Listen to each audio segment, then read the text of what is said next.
no longer need to beat traffic or queue in a banking hall to transact. Gulf African Bank's online banking platform, GovNet, offers you the fastest way to manage your money from anywhere, anytime, securely. You can now take care of your everyday banking needs from the comfort of your home, office, or while on the move.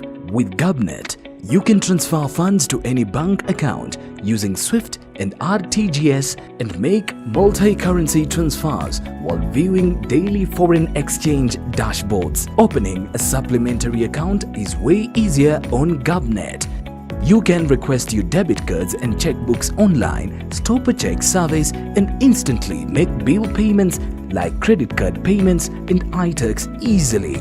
You also get to manage all your internal and external standing orders with a simple setting and pay your employees and suppliers instantly and securely. Are you an individual, business or NGO seeking convenience and a way to manage your account from anywhere, anytime? Then GovNet is the solution you're looking for. Bank on time with GovNet. Visit your nearest Gulf African Bank branch to sign up today.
لله رب العالمين والصلاة والسلام على أشرف الأنبياء المرسلين وعلى عباد الله الصالحين.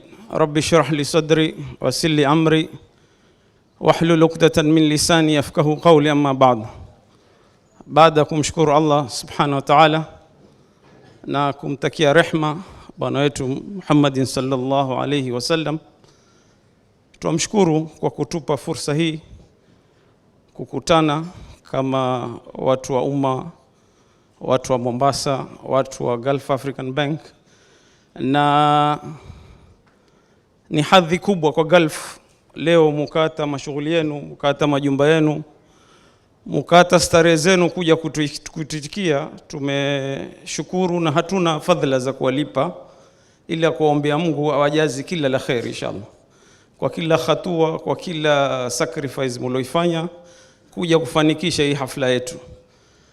Bila kupoteza wakati, hafla barnamij zimewekwa juu ya meza, na kuanzisha hafla hii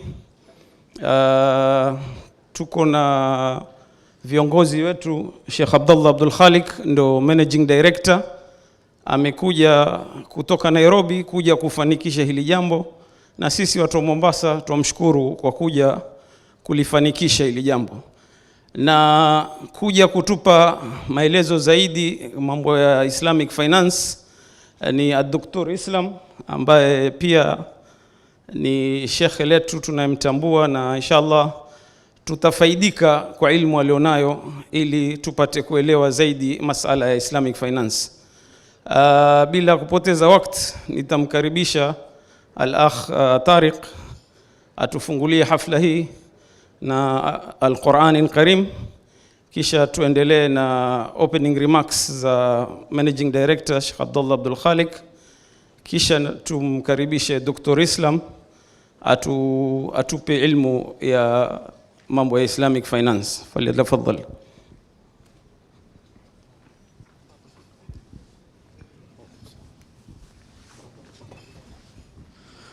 أعوذ بالله من الشيطان الرجيم. الذين ينفقون أموالهم بالليل والنهار سرا وعلانية فلهم أجرهم عند ربهم ولا خوف عليهم ولا هم يحزنون.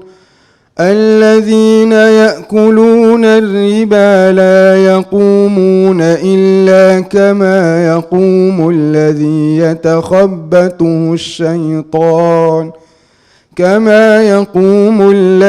يتخبطه الشيطان من المس.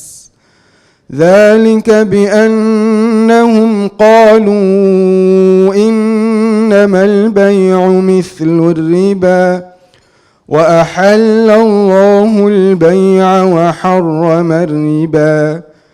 فمن جاءه موعظة من ربه فانتهى فله ما سلف وأمره إلى الله، ومن عاد فأولئك أصحاب النار هم فيها خالدون. يمحق الله الربا ويربي الصدقات والله لا يحب كل كفار أثيم. إن الذين آمنوا وعملوا الصالحات وأقاموا الصلاة وآتوا الزكاة لهم أجرهم عند ربهم ولا خوف عليهم ولا هم يحزنون. يا أيها الذين آمنوا اتقوا اتقوا الله وذروا ما بقي من الربا إن كنتم مؤمنين فإن لم تفعلوا فأذنوا بحرب من الله ورسوله وإن تبتم فلكم رؤوس أموالكم لا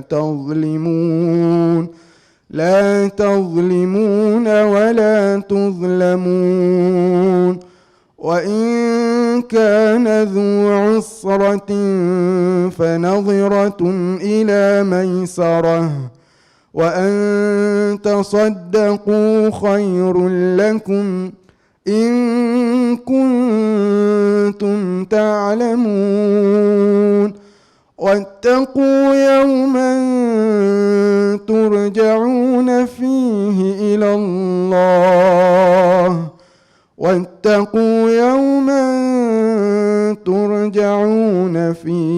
إلى الله ثم توفى كل نفس ما كسبت وهم لا يظلمون. جزاك الله خير. الله يحفظك.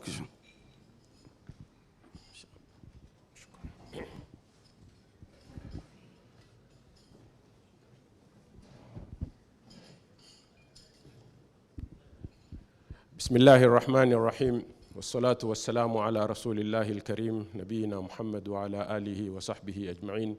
السلام عليكم ورحمة الله وبركاته.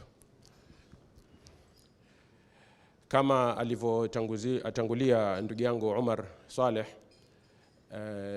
kwanza natanguliza shukrani kubwa sana kwa Allah subhanahu wa ta'ala aliyetujumuisha hapa katika siku hii ya leo, na kwenu nyinyi pia kwa kuchukua wakati wenu kuja kuwa nasi katika siku hii kuitikia mwito wetu. Samahani sana kwa kuchelewa kuanza, tulikuwa na kidogo technical challenges lakini tushazisuluhisha. Kuna screen hapa mbele kidogo imeelekea hivi kwa sababu cable ni fupi, lakini tumetumana cable ndefu itakuja, tutaielekeza ikuwe visible kwa watu wote insha Allah. Leo tumekuja hapa hakika kukumbushana kuhusu masala haya ya Islamic banking ambayo pengine hapa Kenya ni concept mpya ambayo imeanza labda miaka 10-12 iliyopita. Watu wengi wamekuwa na doubts ama questions kwa how is it Islamic na kutaka ufafanuzi zaidi.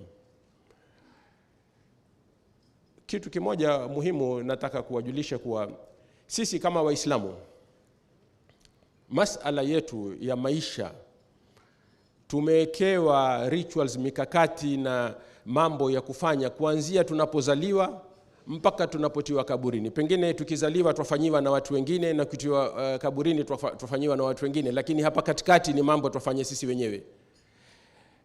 Si masala piki yake ya zile nguzo 5 tu za Uislamu tukasema ukishakuwa wazitekeleza hizo Uislamu umekamilika. Kuna mambo mengi ambayo hayako katika ile. Masala ya ulevi, masala ya zina, masala ya hivi, yote hayamo katika zile, lakini ni mambo ambayo tutakikana tuyafanye katika maisha yetu yote. Moja wapo ni hivi namna tunavyotaamali na masala ya biashara, masala ya bank, masala mengine yote. Hapo ndio Uislamu unakuwa umekamilika ikiwa utafuata kila maagizo na mafundisho tuliyopewa katika hiyo, na Muislamu anatakikana akuwe hivyo kama tulivyoamrishwa katika Qur'ani, ya ayyuhalladhina amanu dkhulu fi silmi kafa, tuingie kikamilifu, si nusu ufanye hivi lakini nusu hivi. Jambo lolote ambalo ni amri ya Mwenyezi Mungu au amri ya mtume wake Muhammad alayhi salatu wassalam ni wajibu kwetu kulifanya. Kwa hivyo muhimu sana tukaona tuwe hapa pamoja ili hili jambo lielezwe na kama watu watakuwa bado wako na doubt na masuala, waweze pia kupata fursa ya kuuliza. Leo tuko na nyinyi mliokuja hapa, jazakumullahu khair, na wenzetu ambao wanatufuata katika mitandao pia, na wao watakuwa na fursa ya kuweza kusikiza, kuelimika, na pia kama watakuwa na maswali yao wanaweza kutuma pia, na wao wapate kujua ule uhakika wa haya mambo. Pengine muda hautokuwa ni mrefu sana wa kuweza kukava kila kitu, lakini na hakika Sheikh atajaribu kukava as much as possible, at least ile basic understanding ipatikane katika kikao hichi cha leo insha Allah. Na muhimu pia watu waelewe kwa hii environment ambayo sisi tuko, hii nchi pia ambayo tuko, si nchi ya Kiislamu kikamilifu. Tumepewa fursa, manake maswali mengine ambayo tupata pengine ni kuwa nyinyi mko na Central Bank of Kenya ambayo haifanyi Islamic banking, mo deal na benki nyingine ambazo, lakini nasema sisi kile tulichopewa kidogo tusikiwache, hata kama ni nusu robo, na kisha tujaribu kuipanua hii ili tukave mambo mengi mpaka mwisho tupate kikamilifu, tuseme muamalat zetu zote sasa zinakuwa compliant kwa mambo masala ya sharia, na tusirudi nyuma kusema kwa wajua kama miaka 13 iliyopita ilikuwa hakuna kabisa, na watu wakiuliza hakuna Islamic banking, basi mimi nitafanya hivi, hakuna. Lakini sasa ilipokuja tumekuwa tunashaka zaidi. Pengine ndio sifa ya binadamu, wa kana al-insanu akthara shay'in jadala. Jambo lolote tukipata sisi lazima tulitile mjadala, si ni sawa, lakini ule mjadala uwe ni kwa sababu ya kutafuta manufaa ya lile jambo, si kuwa tu una preconceived notion ya kuwa mimi hili la nataka tu kulipinga.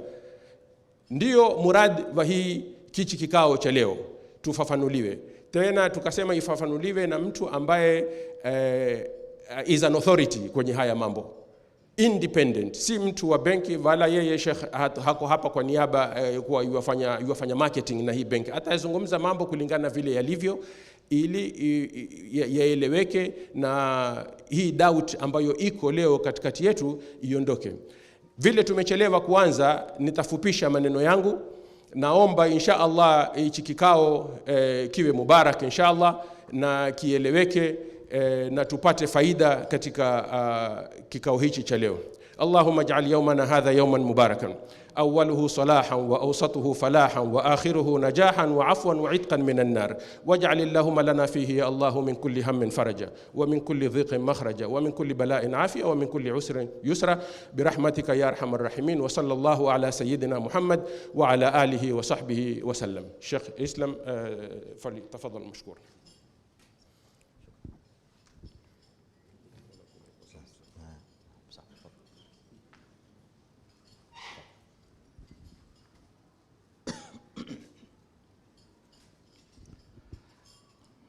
السلام عليكم ورحمة الله وبركاته.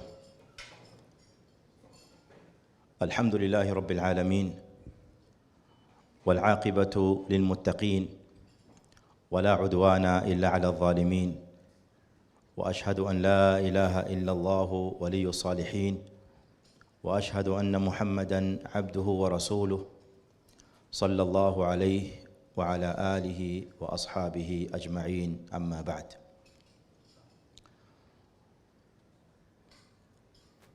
Ndugu zangu katika iman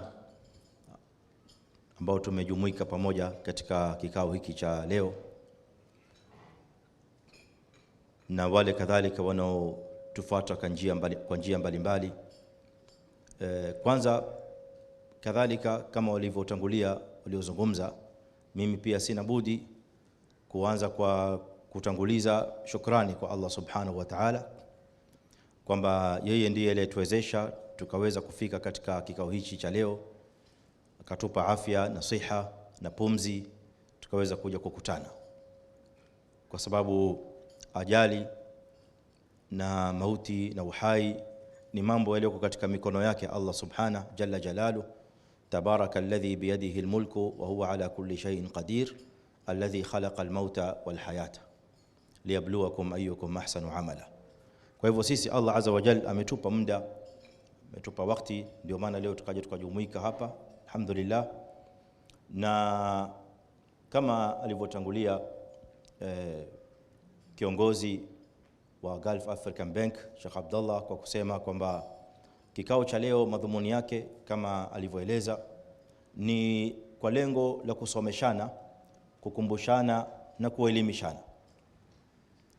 Pengine kuna nukta au kuna fikra ambayo baadhi yetu wanaifahamu lakini labda ina utata, au pengine umeifahamu kwa njia ambayo sio ya sawa. Na mimi kadhalika mzungumzaji huenda nikafaidika kwa moja au lingine wakati nikibadilishana rai na mazungumzo na maswali pamoja na ndugu zetu, kwa sababu ilmu kama tunavyojua ni pana na ni bahari ambayo haina upeo, wala mtu hawezi kuisoma ilmu akaimaliza. Na ndio maana wanazuoni wetu wanatuambia kwamba hawaishi kila siku kusoma, na kila siku wakisoma wanagundua mambo ambayo walikuwa hawayajui.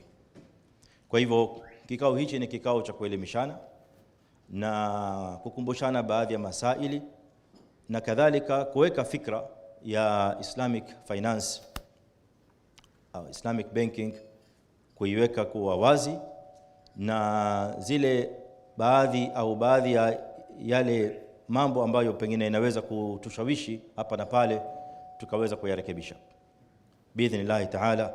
Na hili ndilo lengo la kikao hichi chetu cha leo. Nafikiri moja kwa moja bila ya kupoteza wakati, napenda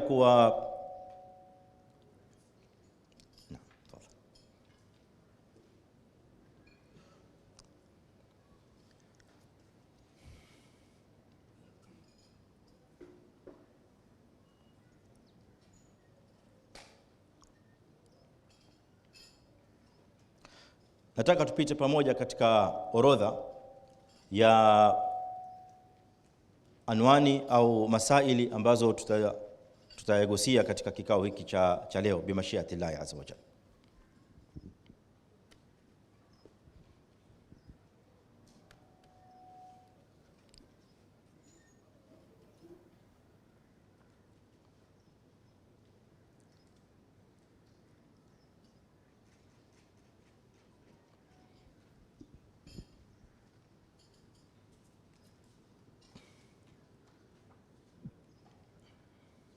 Na kabla presentation hii kuanza, tulikuwa tunashauriana na wahusika kuhusiana na lugha itakayotumika wakati wa presentation, na nafikiri tumekubaliana pamoja na wenzangu kwamba lugha itakayokuwa ni rasmi zaidi ni lugha ya Kiswahili, kutokana na kwamba pengine wengi tulioko hapa au takriban sote tunaifahamu lugha hii. Lugha ya Kiingereza huenda baadhi yetu wakawa labda pengine hawana uzoefu sana wa lugha hii. Sitaki kusema kwamba hawajui, maana katika mazingira yetu walilahi alhamd pengine hakuna mtu ambaye hajui Kiingereza, lakini ni masala ya uzoefu wa lugha ya Kiingereza. Ingawa hii presentation ambayo tumeitengeneza hapa imetengenezwa kwa lugha ya Kiingereza, na ilikuwa kulingana na mpangilio ni kwamba tutakwenda kwa English language, lakini kwa vile nimeomba kwamba nichanganye lugha hizi mbili, inshallah tutakuwa tunachanganya wakati tunasoma presentation slides pamoja na maelezo, yote mbili tutachanganya. Na wakati mwingine kadhalika tutasoma lugha ya Kiarabu kulingana na zile adilla ambazo zimetajwa za Qur'ani au za Sunna na nyinginezo.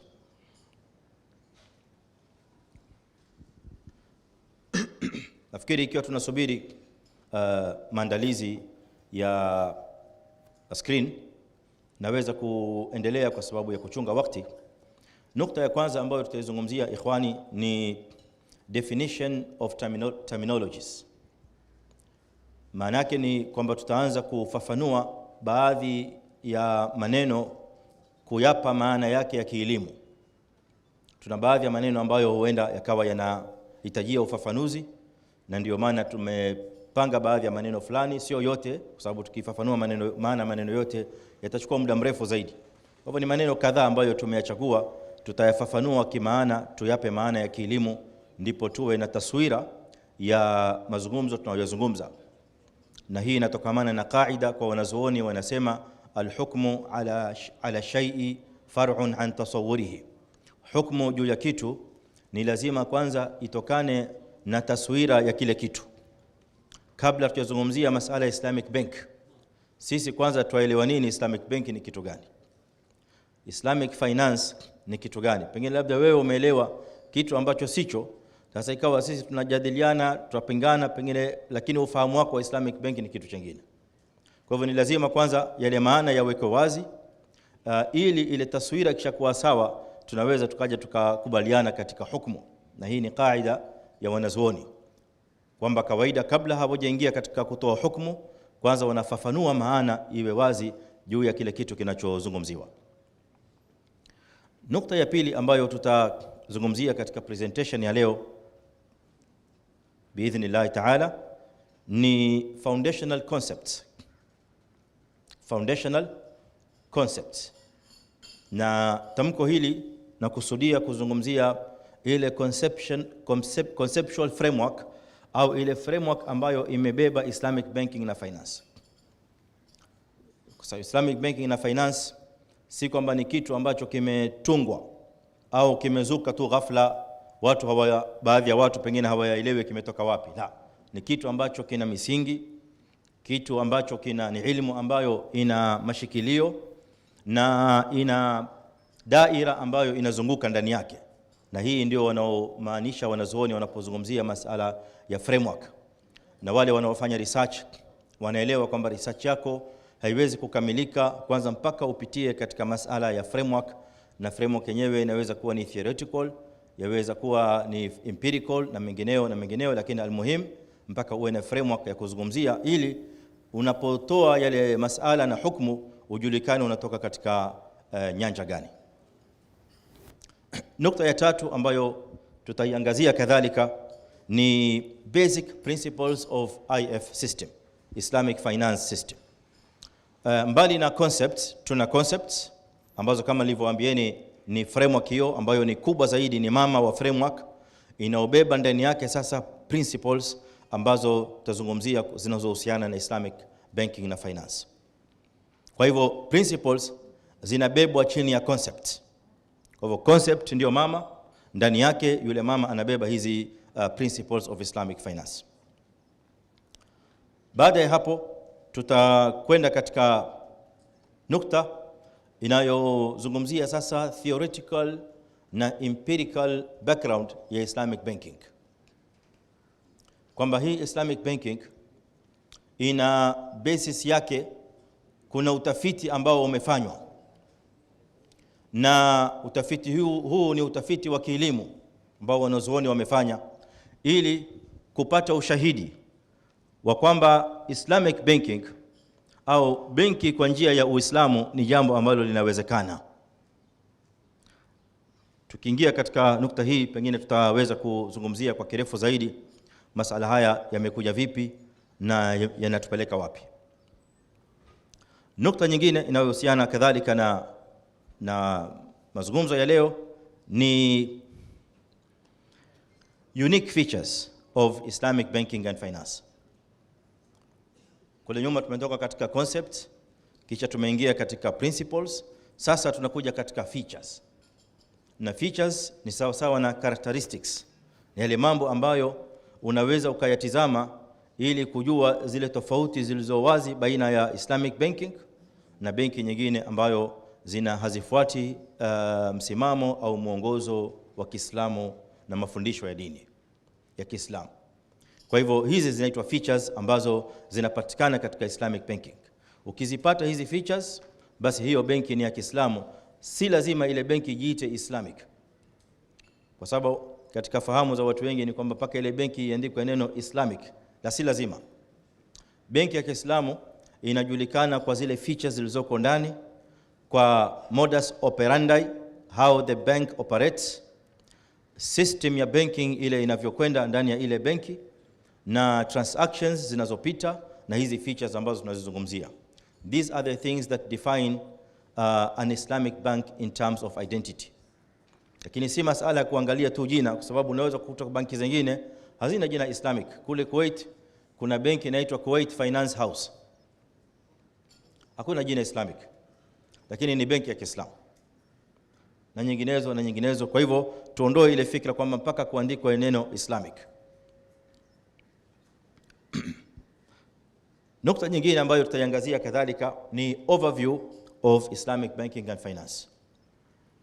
Overview of Islamic banking and finance, tutazungumzia hapa mtazamo wa jumla, mtazamo wa kijumla kuhusiana na Islamic banking and finance, upande wa operations, upande, na hapa zaidi tutagusia masala ya financial instruments au financial modes au modes of finance ambazo zinatumika katika IFIs, na IFIs namaanisha Islamic Financial Institutions.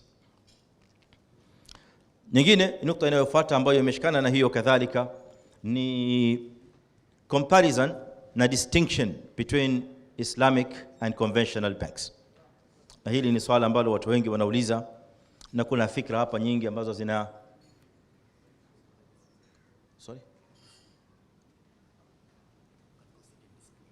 display. Oh,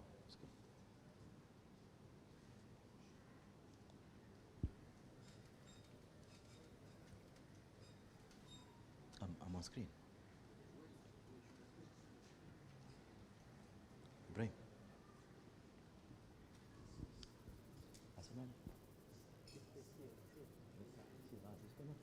Niko kwenye display. I'm on the PowerPoint. Hii ndio fanya kama Malindi. Wallahi. Mambo teknolojia haya. Wewe kwa taka setup jamaa waje tambulana usiku.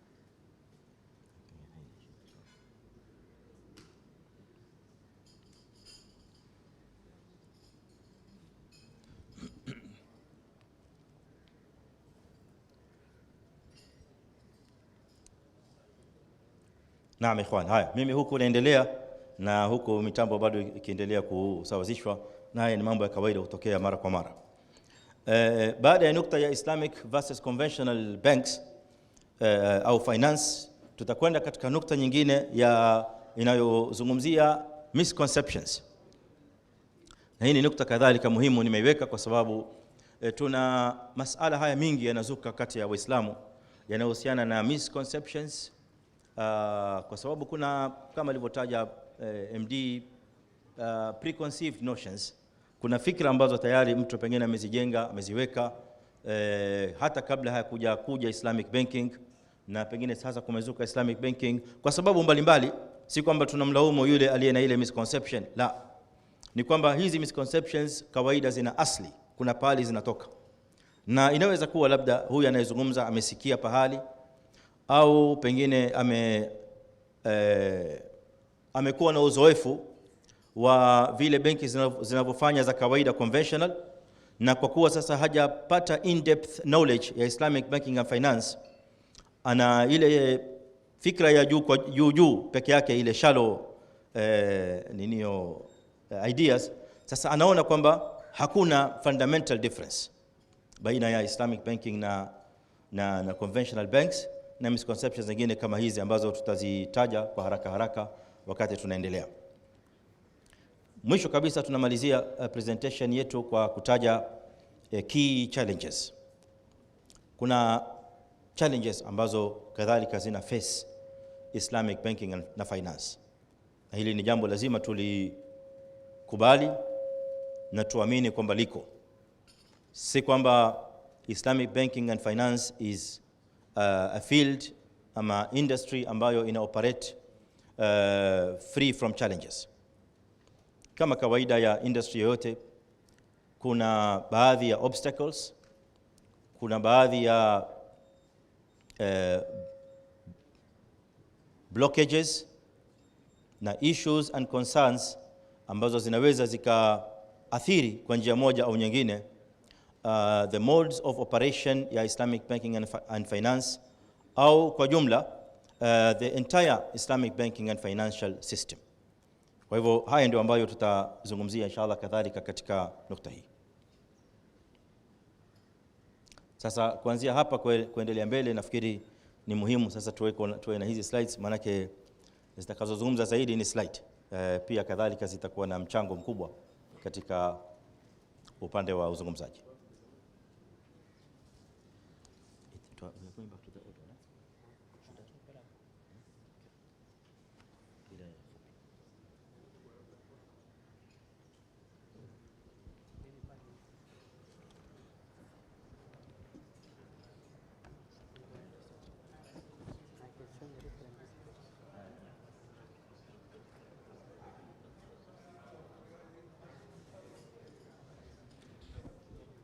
Labda Faraj wa TechBiz aje na yeye pia alete ufundi wake hapa, manake tunapata shida na Faraj yuko hapa na yeye ni mkurugenzi mkuu wa TechBiz. Nafikiri waweza kuisolve ukiwa umekaa hapo Faraj.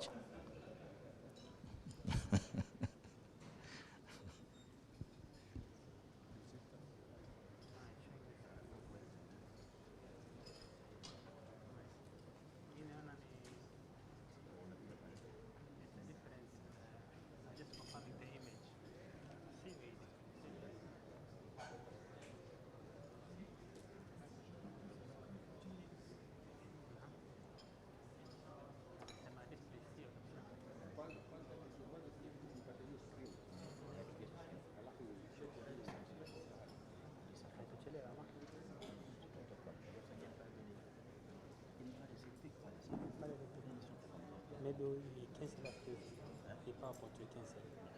Ifunge alafu tuone down.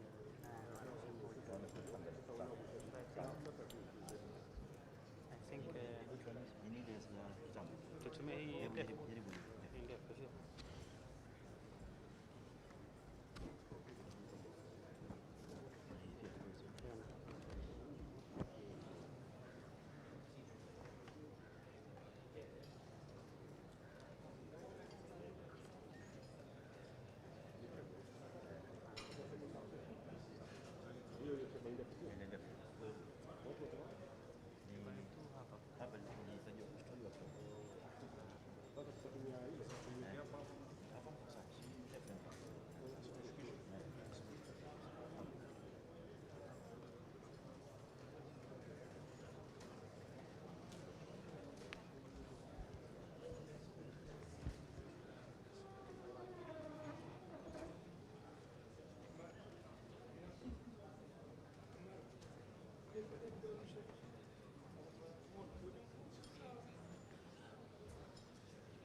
Alhamdulillah awalan wa akhiran, na tushukuru alhamdulillah, sasa hivi we are sorted na tunaweza kuendelea na ratiba yetu.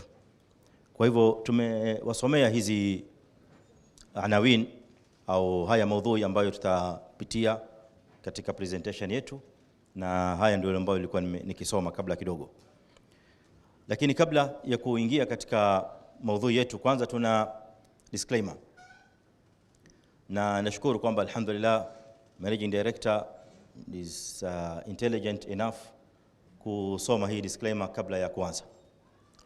Na disclaimer ya kwanza ni kwamba kuweko kwangu hapa, ndugu zangu, ni kwamba sio kwa malengo ya kupromote Gulf African Bank pase, bali wala any other financial institution.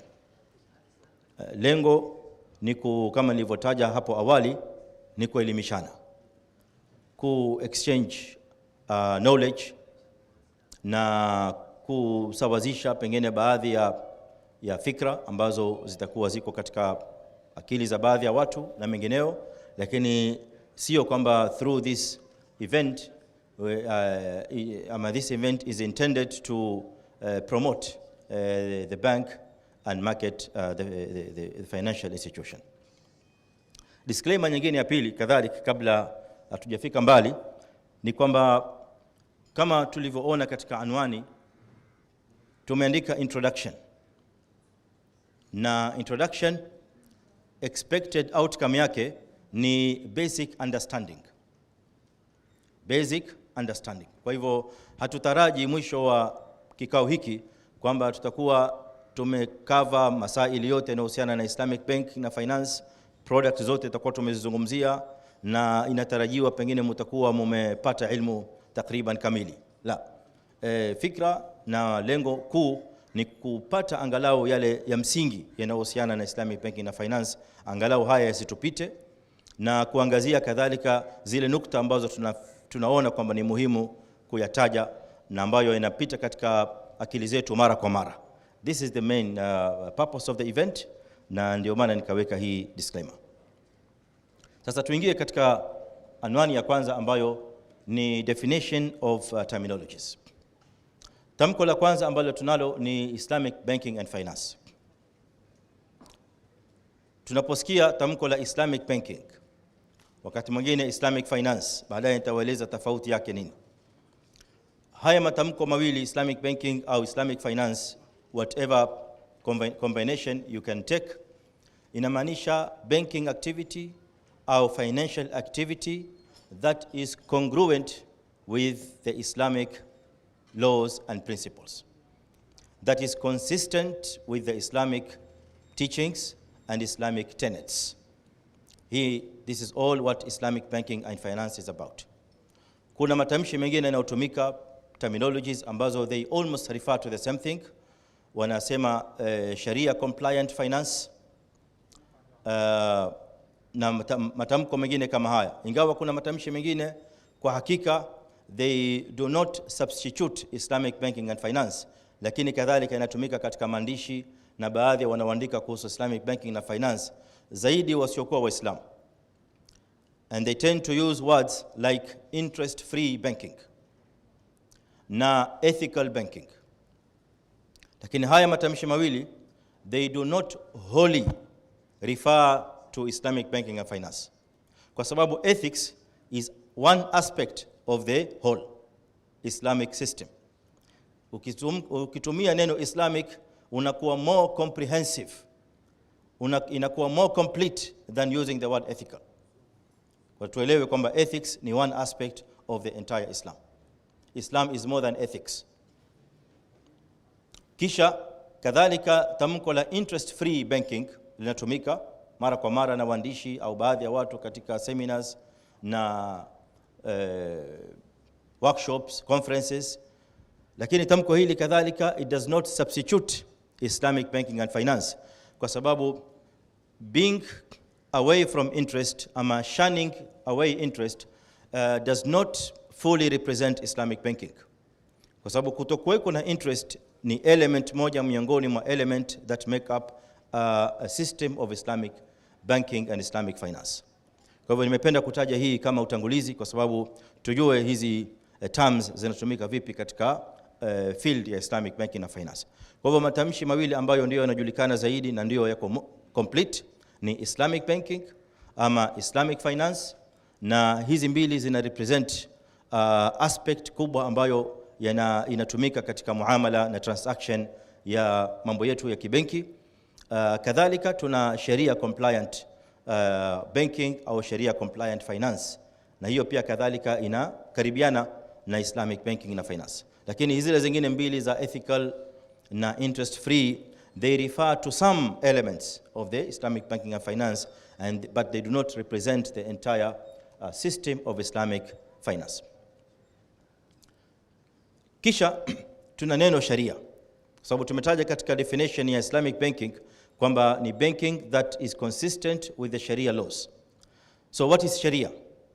Sharia are a set of divine laws that govern all aspects of life, religious and secular. Sharia ni yale ule mwongozo ambao ameletewa mwanadamu katika dunia hii, asimame nao mwongozo ule kama tulivyosikia katika utangulizi wa hafla ya leo, tangu kuzaliwa mpaka kufa. Because Islam is a complete way of life. Si kwamba kuna mambo fulani ambayo yanakuwa ya Kiislamu, mambo mengine yanakuwa sio ya Kiislamu. La, hizi ni fikra za secularism ambazo wana distinguish between dini, religious and non-religious. Kuna aspects zingine zinakuwa guided by the religion, and other aspects are guided by the whims and whispers of man's mind. Lakini katika sheria ya Kiislamu la, na si kwamba ni khiari, ni utake usitake, you have to comply. Kwa sababu pale unapotamka ashhadu an la ilaha illa Allah wa ashhadu anna Muhammadar Rasulullah, then everything that is coming from Allah and His Messenger sallallahu alayhi wasallam automatically becomes binding on you, whether you like it or not. Ndio pale Qur'ani inatuambia wama atakumur rasulu fakhudhuhu wama nahakum anhu fantahu, you have no choice. Wama kana limu'minin wala mu'minatin idha qada Allahu wa rasuluhu amran an yakuna lahumul khiyaratu min amrihim. Haiwezekani, it is not possible, it is not that a Muslim male or a Muslim female will have an option or a choice when Allah and His Messenger command a Muslim to do to carry out a certain undertaking, to perform a certain act. Nukta ya mwisho ambayo nataka kuigusia katika hii slide ni interaction between Islamic banking na finance. Pengine wengine wetu tunafikiri kwamba the word Islamic banking is synonymous to Islamic finance. But the truth of the matter ni kwamba Islamic finance ni a component, ama Islamic banking is a component of an entire whole ambayo ni Islamic finance. Kwa hivyo mara nyingi wanazuoni scholars of Islamic banking, Islamic finance and economics wanatizama kwamba Islamic finance ndio mama. Sasa under that Islamic finance ndio tuna hizi component of Islamic banking, tuna component of Islamic insurance ambayo ni takaful, tuna component of Islamic capital markets, hapo ndani ndio kunapatikana sukuk ambayo ni Islamic version of bonds and so on and so on. Kwa hivyo hizi zote, these are all components of Islamic finance.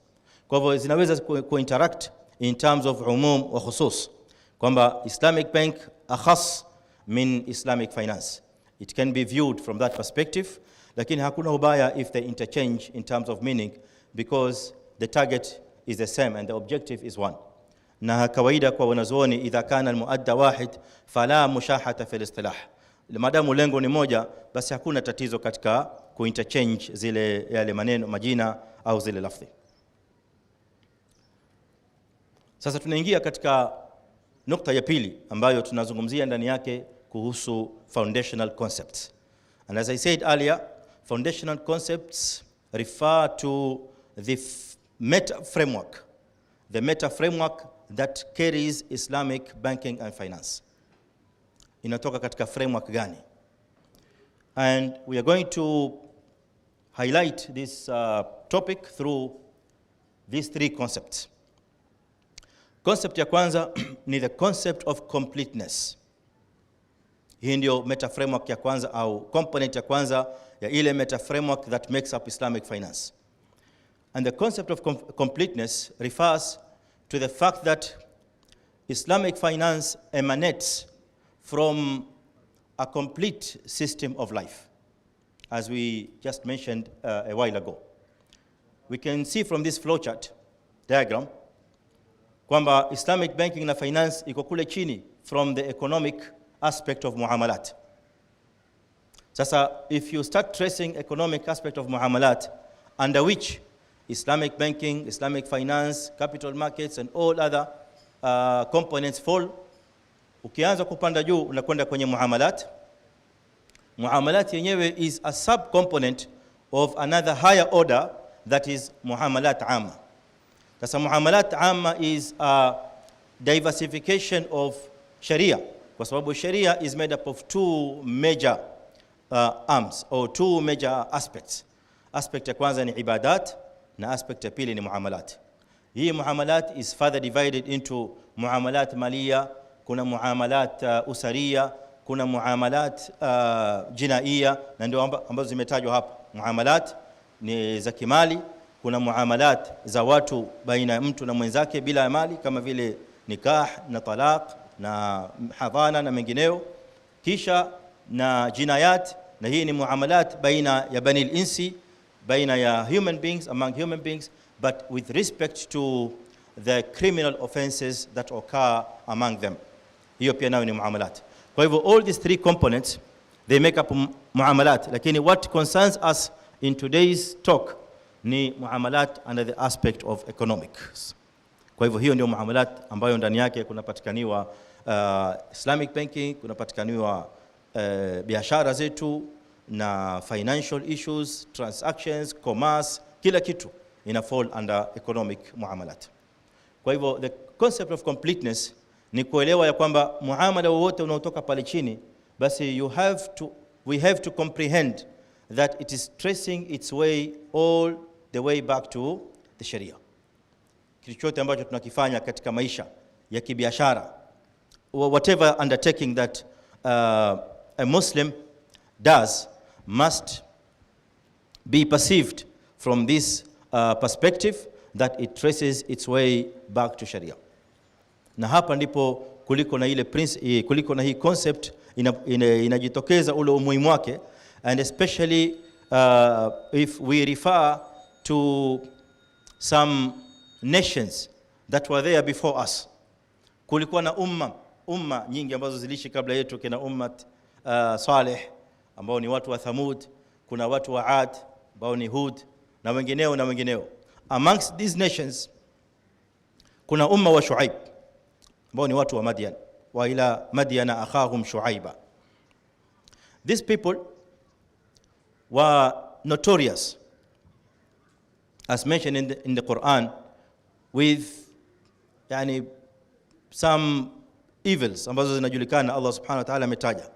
What concerns us hapa ni ile aspect ambayo Nabiyullah Shuaib alayhi salam, when he commanded them to be vigilant, careful and accountable with their wealth.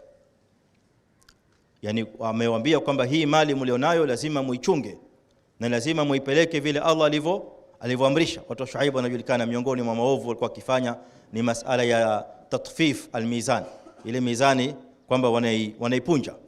Na mizani mara nyingi tukitaja masala ya mizani leo watu wanafikiri ni mizani za kupima peke yake, but hii mizani ni scale that cuts across all aspects of life, si mizani ya kupima chakula peke yake.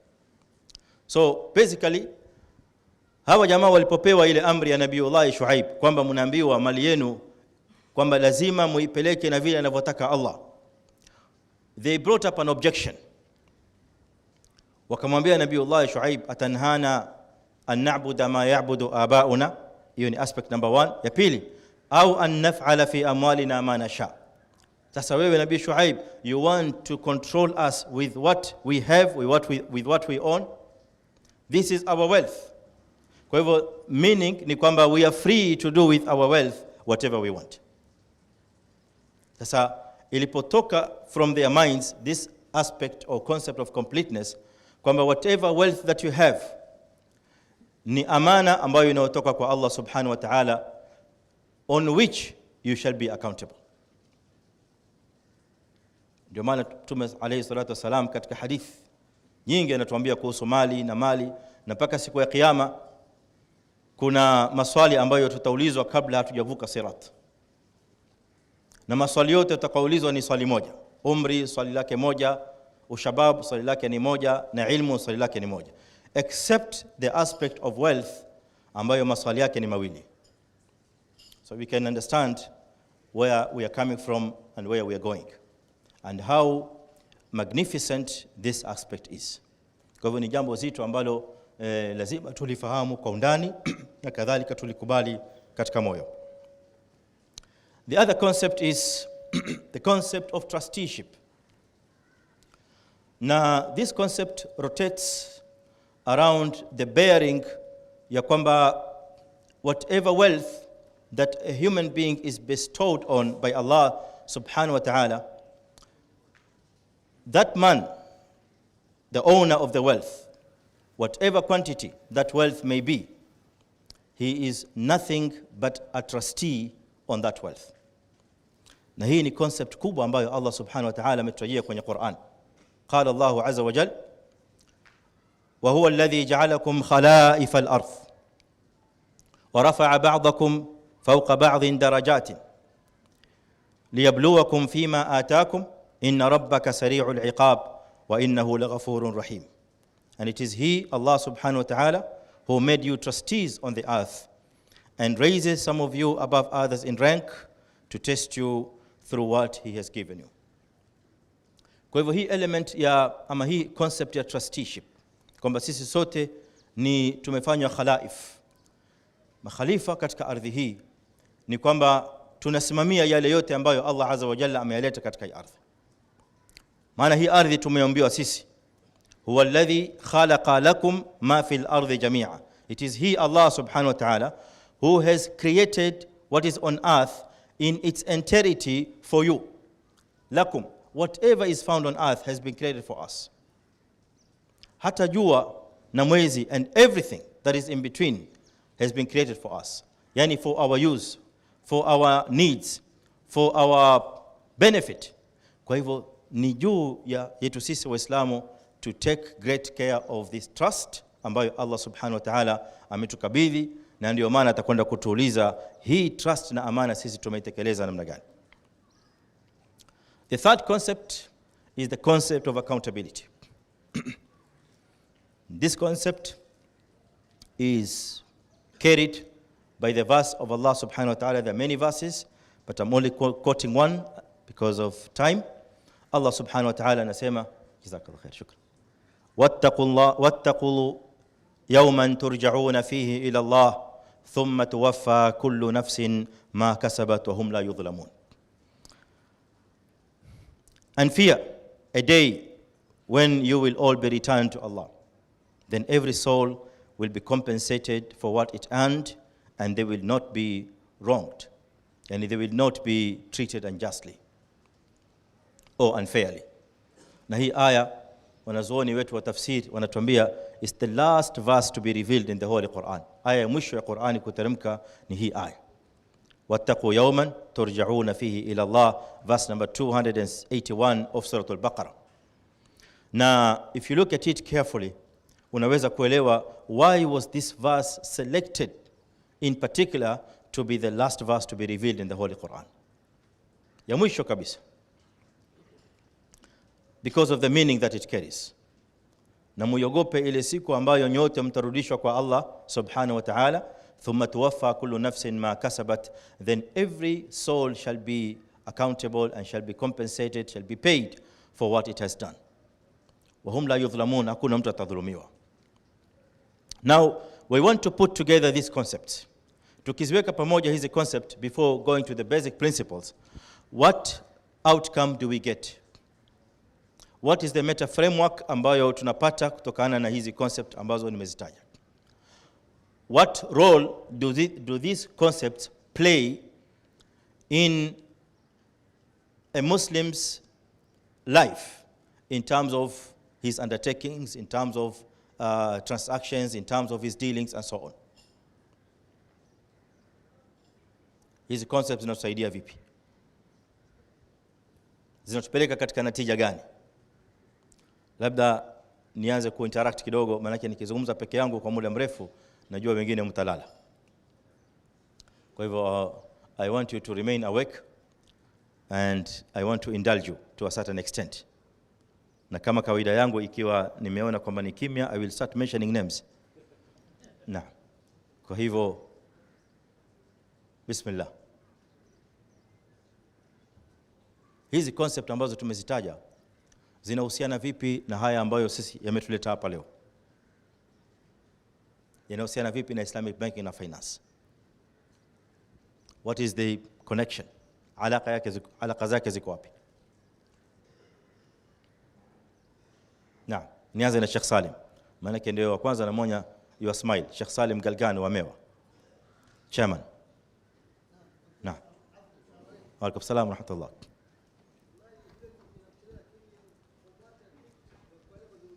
Naam.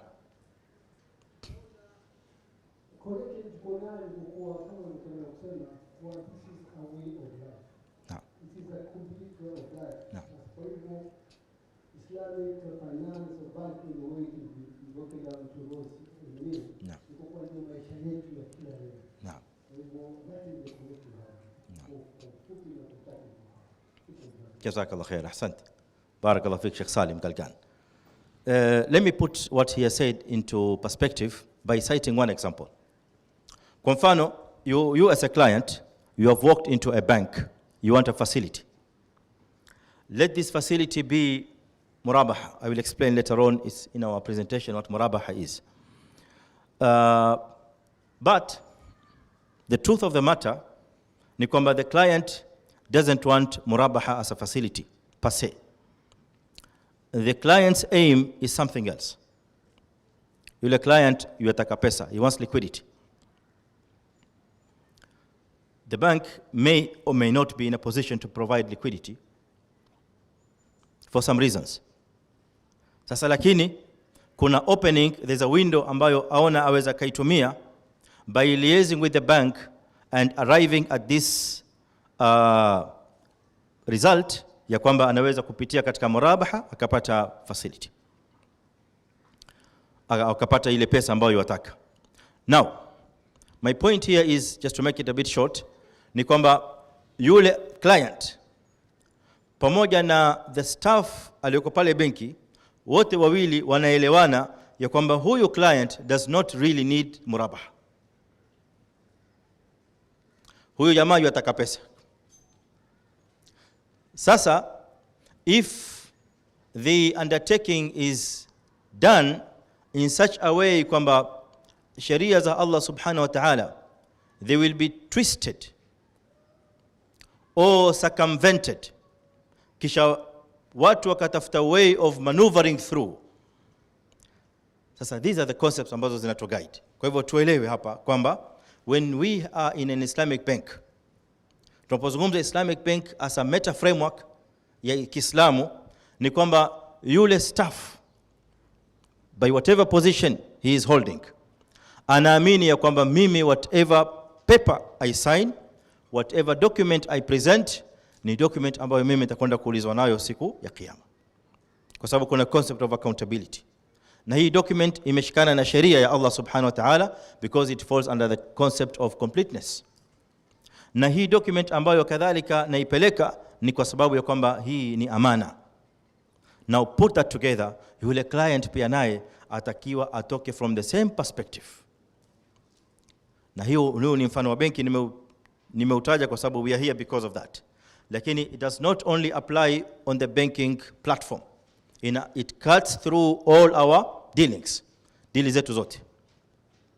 Kwa hivyo wakati mwingine mwanadamu, subhanallah, kwa sababu ya ushawishi wa shaitani na iblisi, aweza kamjia katika fikra yake, akaja akamuonesha kwamba angalia, kupata hii directly through huwezi kuipata. So there is a way of doing A, B and C, but if you pass through huku utapata hii. And he knows for sure kwamba hii barabara nyingine mimi nikipita nitaingia kwenye haram. So yajaribu kuiscircumvent the sharia laws ili afike katika target, forgetting kwamba hapa kuna concept ambayo zinamguide katika maisha yake.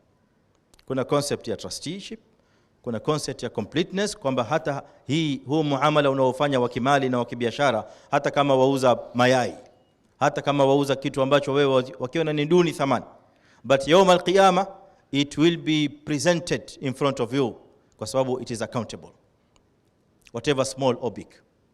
faman ya'mal mithqala dharratin khayran yara wa man ya'mal mithqala dharratin sharran yara fala tudhlamu nafsun shay'an wa in kana mithqala dharra. Kwa sababu hizo mizan za Allah subhanahu wa ta'ala, he has termed them in the Holy Quran mawazin al-qist. Wa nada'u mawazin al-qista yawm al-qiyamah. We are going to place the scales of just, the scales of fairness يوم القيامة فلا تظلم نفس شيئا, there shall be no soul that will be treated unfairly يوم القيامة. Kwa hivyo ikhwa mubarakun, from the preceding slides we are coming to this conclusion ya kwamba hii meta framework is a very crucial component of our lives. Ni lazima tuishi nayo, and we have to always embrace it every now and then, tusisahau in whatever capacity ambayo sisi tutafanya, iwe ni muamala wa aina yote, na sio muamala wa kipesa peke yake, hata muamala wa kibinadamu. Tuna muamalat usaria ambazo zinaitwa kadhalika muamalat shakhsiya, personal or family laws. Hapa pia kadhalika, wewe utakwenda kwa chief kadhi kule, utakwenda kumdanganya kitu ambacho wewe unajua sivyo, wamwambia chief kadhi ni hivi, kumbe ukweli ni hivi, so that he rules in your favor. Yes, he will. Ataruli yule chief kadhi based on the evidence and the proof ambayo wewe utamuonesha. Basi siku ya kiyama utakimbia kwenda wapi? Tuna concept of accountability, and the same applies to every aspect of our lives. Tunaingia katika basic principles. Basic principles hizi ni hii sasa ni zile principles ambazo zina guide Islamic banking and finance and generally all our commercial transactions. The first principle is the principle of equity. Principle of equity accommodates or embraces the following items. Number one, the prohibition of predetermined payments. That is riba. Kwa sababu principle of equity inasimama juu ya principle of justice, principle of fairness. Kwa hivyo Allah subhanahu wa ta'ala alipoleta sheria zake za muamala baina ya watu, qadhiya ambayo kubwa inayozungumziwa katika masala ya muamala baina ash-shakhs wal akhar ni masala ya usawa na haki.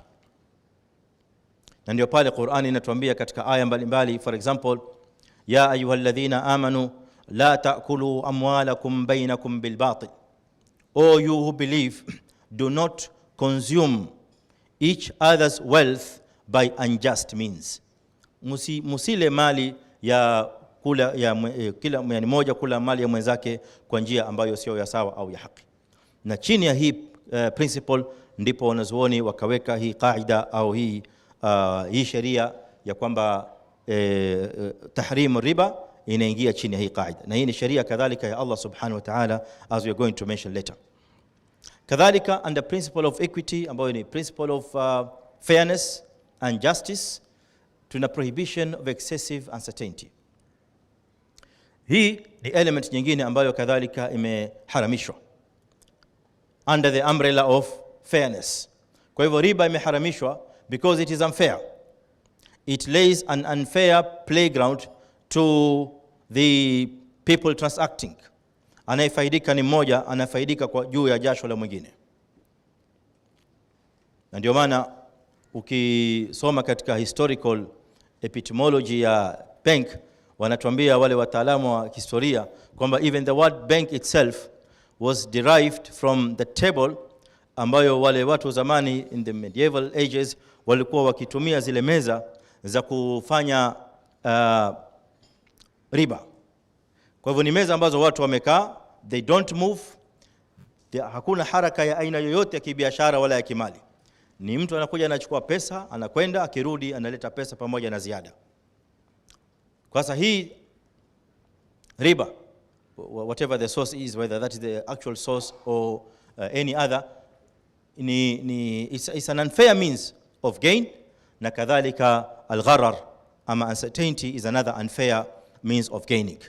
Na gharar ni aspect ambayo inazungumzia kwamba nothing is known to both the two parties, or there is a hidden information to one of the parties, na kuna party ambaye anafaidika against the other or in favor of the other. Under this principle ndiyo ikaharamishwa gambling. And gambling ni mambo ya gharar, ni mambo ya things which are uncertain. All forms of gambling. Mambo ni mambo leo ma'al asaf, kwa masikitiko pengine yameenea kati ya watu, especially our young men, wamekuwa affected sana siku zile when we had what we call SportPesa and so on. Wengi wao wameingia pale, wameshawishika na mambo ya kishetani kama haya, waliyadhu billah. Maybe kwa kukosa kuelezewa mwongozo wa Kiislamu, au wengine kuchukulia masala haya kwamba ni sahali au rahisi and so on. Lakini alhasil ni kwamba ile lack of uncertainty is injustice ambayo Allah subhanahu wa ta'ala ameharamisha. You are not certain, and this is the principle ambayo imesimama katika wanazuoni kuharamisha commercial insurance, kwa sababu kuna party ambayo inafaidika against the other under the uncertainty environment. Wanazuoni hapa wa economics wanazungumzia masala ya asymmetric information that is not known to one party. Ni party moja peke yake ambaye anajua hiyo information. Tutakuja kuangazia hivyo zaidi. Na the last item or the last component of principle of equity ni wealth distribution. Wealth distribution katika equity principle inazungumzia kadhia ya kwamba sheria yetu ya Kiislamu is not encouraging or is not looking at a situation whereby money and wealth is consolidated and accumulated by a certain segment of the population. Hii ni kadhia ambayo Uislamu unakwenda against. Kwa hivyo wealth distribution, ndio maana Uislamu ukaja na certain mechanisms za kuhakikisha kwamba ile wealth inakuwa distributed by equitable means, ama through equity, na sio kwamba inakuwa distributed kama ilivyo katika baadhi ya nadharia zingine za kimali kama communist theories or notions ya kwamba it has to be distributed equally. Hiyo pia kadhalika nao inapingana na Uislamu. It is distributed equitably, kwa sababu kila mmoja ana mahitaji yake, kila mmoja ana haja zake, kila mmoja ana status yake, kila mmoja ana dhurufu zake, and so on and so forth. So based on this component ndipo tunapata ile perspective ya zaka. Zaka Allah subhanahu wa ta'ala ameifaradhisha.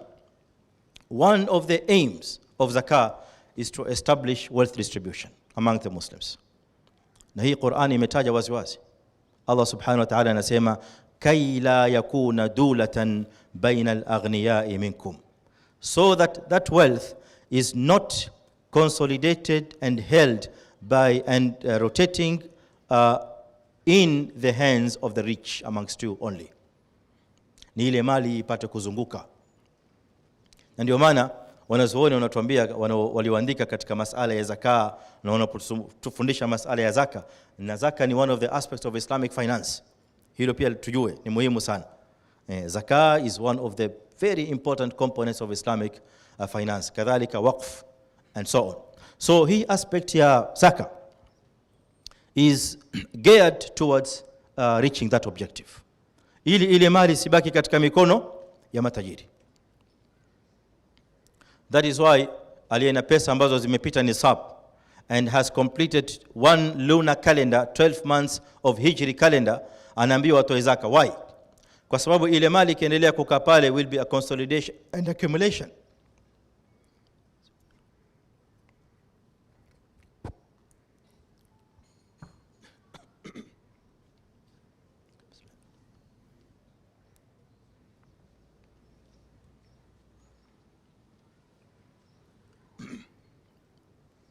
Baadhi ya ikhwa katika masala ya mali wanasema, mimi ikiwa nimepata 2 million, nina 5 million nimeitia kwenye account, mara after 1 month nikaitoa ikaingia kwenye biashara, at the end of 12 months sina kitu, at the beginning of the year I had 5 million.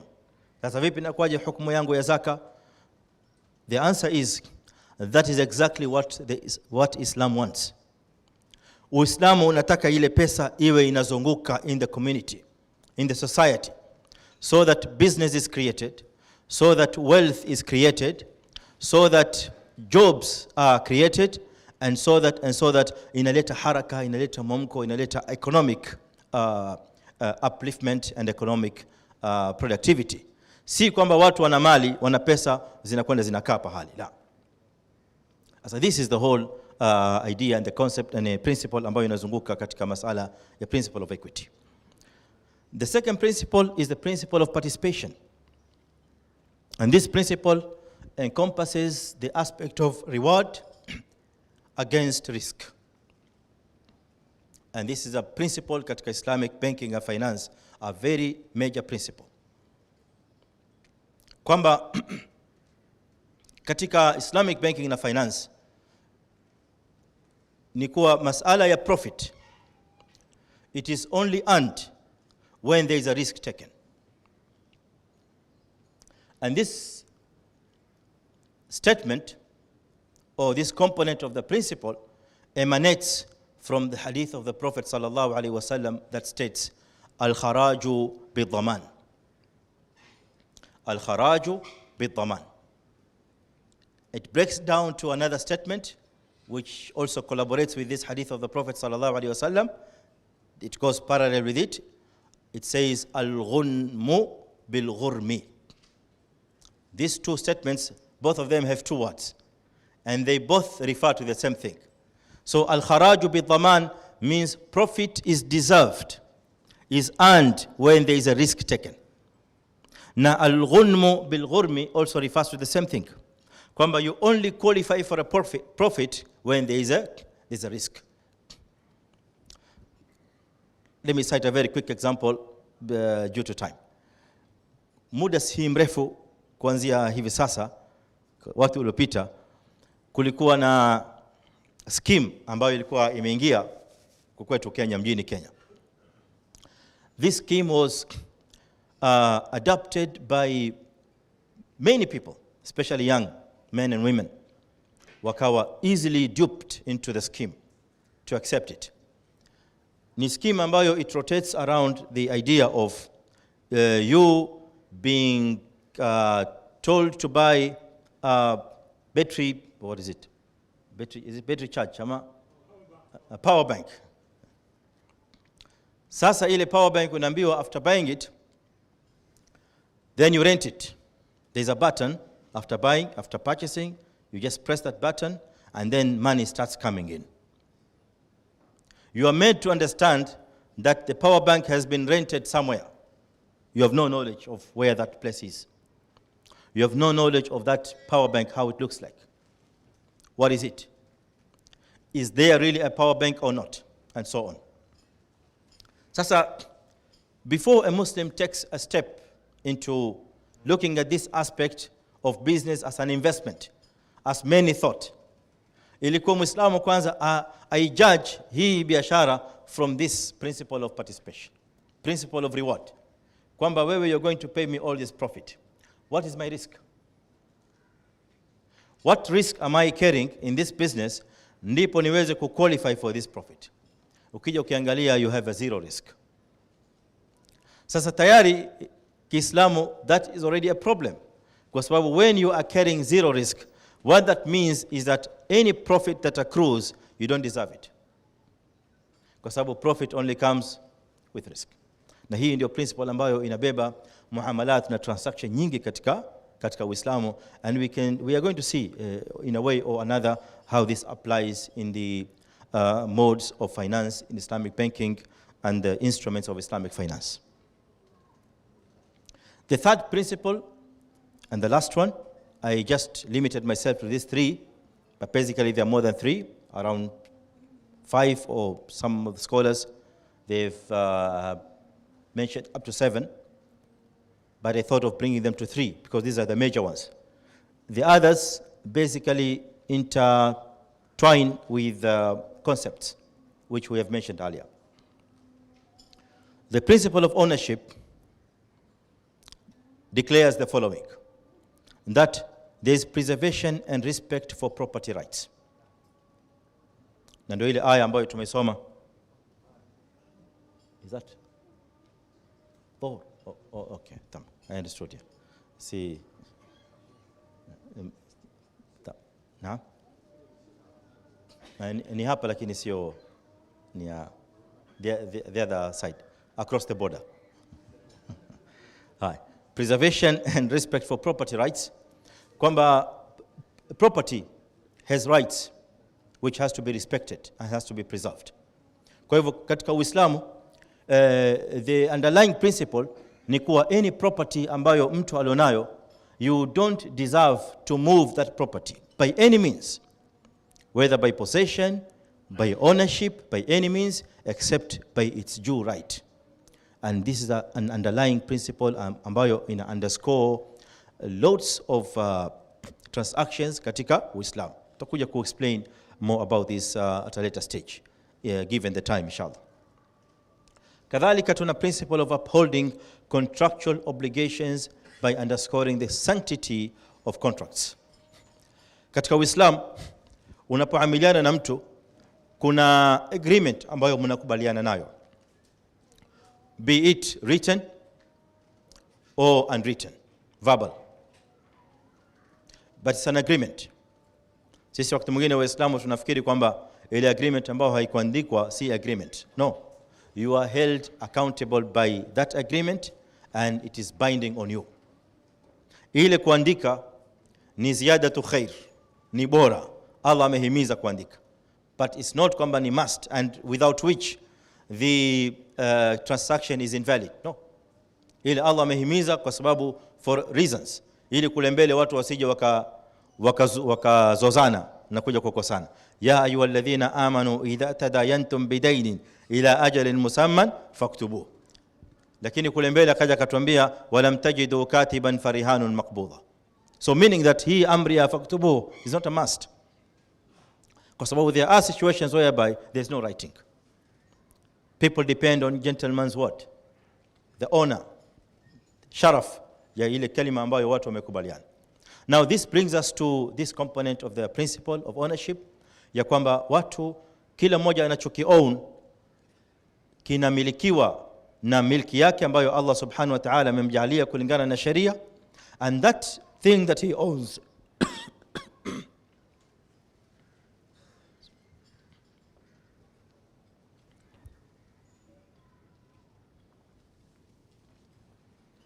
and that thing that he owns cannot be moved by any means isipokuwa kwa haki yake. Ndio pale tunakumbushana tena the previous verse that I read, ya ayyuhalladhina amanu la taakulu amwalakum bainakum bilbatili illa an takuna tijaratan an taradhin minkum, mpaka kuwe na kuridhiana amongst us, kwa sababu ile contract ambayo tunakubaliana nayo ni contract ambayo it is preserved by the sharia, a contract that has sanctity in it. Now the sanctity of the contract emanates from the verses of the Quran. Allah subhanahu wa ta'ala says in the first verse of Surah Al-Ma'idah, Ya ayyuhalladhina amanu awfu bil'uqud, all you who believe, fulfill your contracts, fulfill your promises.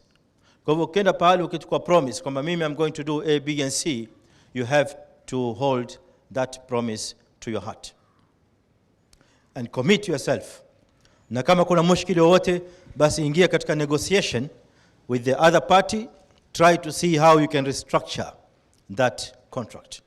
Otherwise kuignore na kuineglect, ujue kwamba humkosei yule mwanadamu, but the first place ambapo utakuwa umemkosea Allah subhanahu wa ta'ala kwa kuvunja amri yake, because he's the one who has told us to respect and hold ourselves accountable with our contracts and our promises. Na hapa ndipo tunapopata principle of ownership, kwamba kila kitu ambacho kinakuwa owned by one party hakiwezi kwenda kwa mwingine isipokuwa kwa haki na kwa sheria ambazo zimepangwa Kiislamu. Having said that, now we are ready to present the theoretical and empirical background of Islamic banking and finance. Now, we are starting with what we call the Minsky's financial instability hypothesis.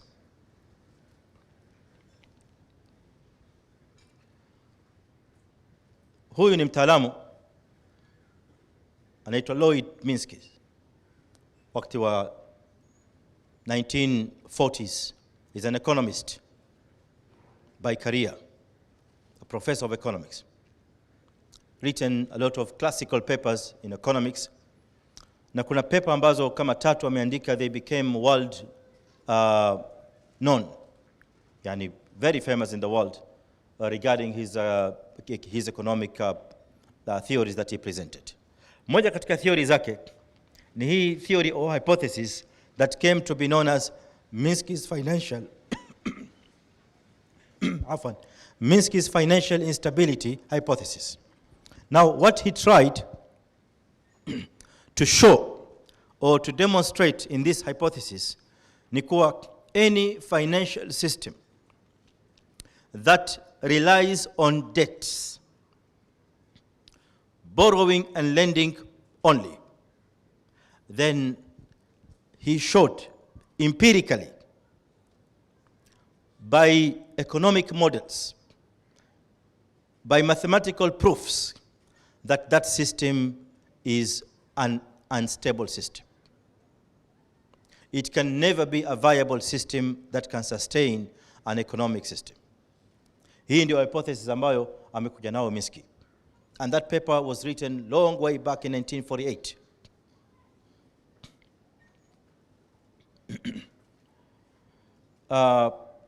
Then came Lloyd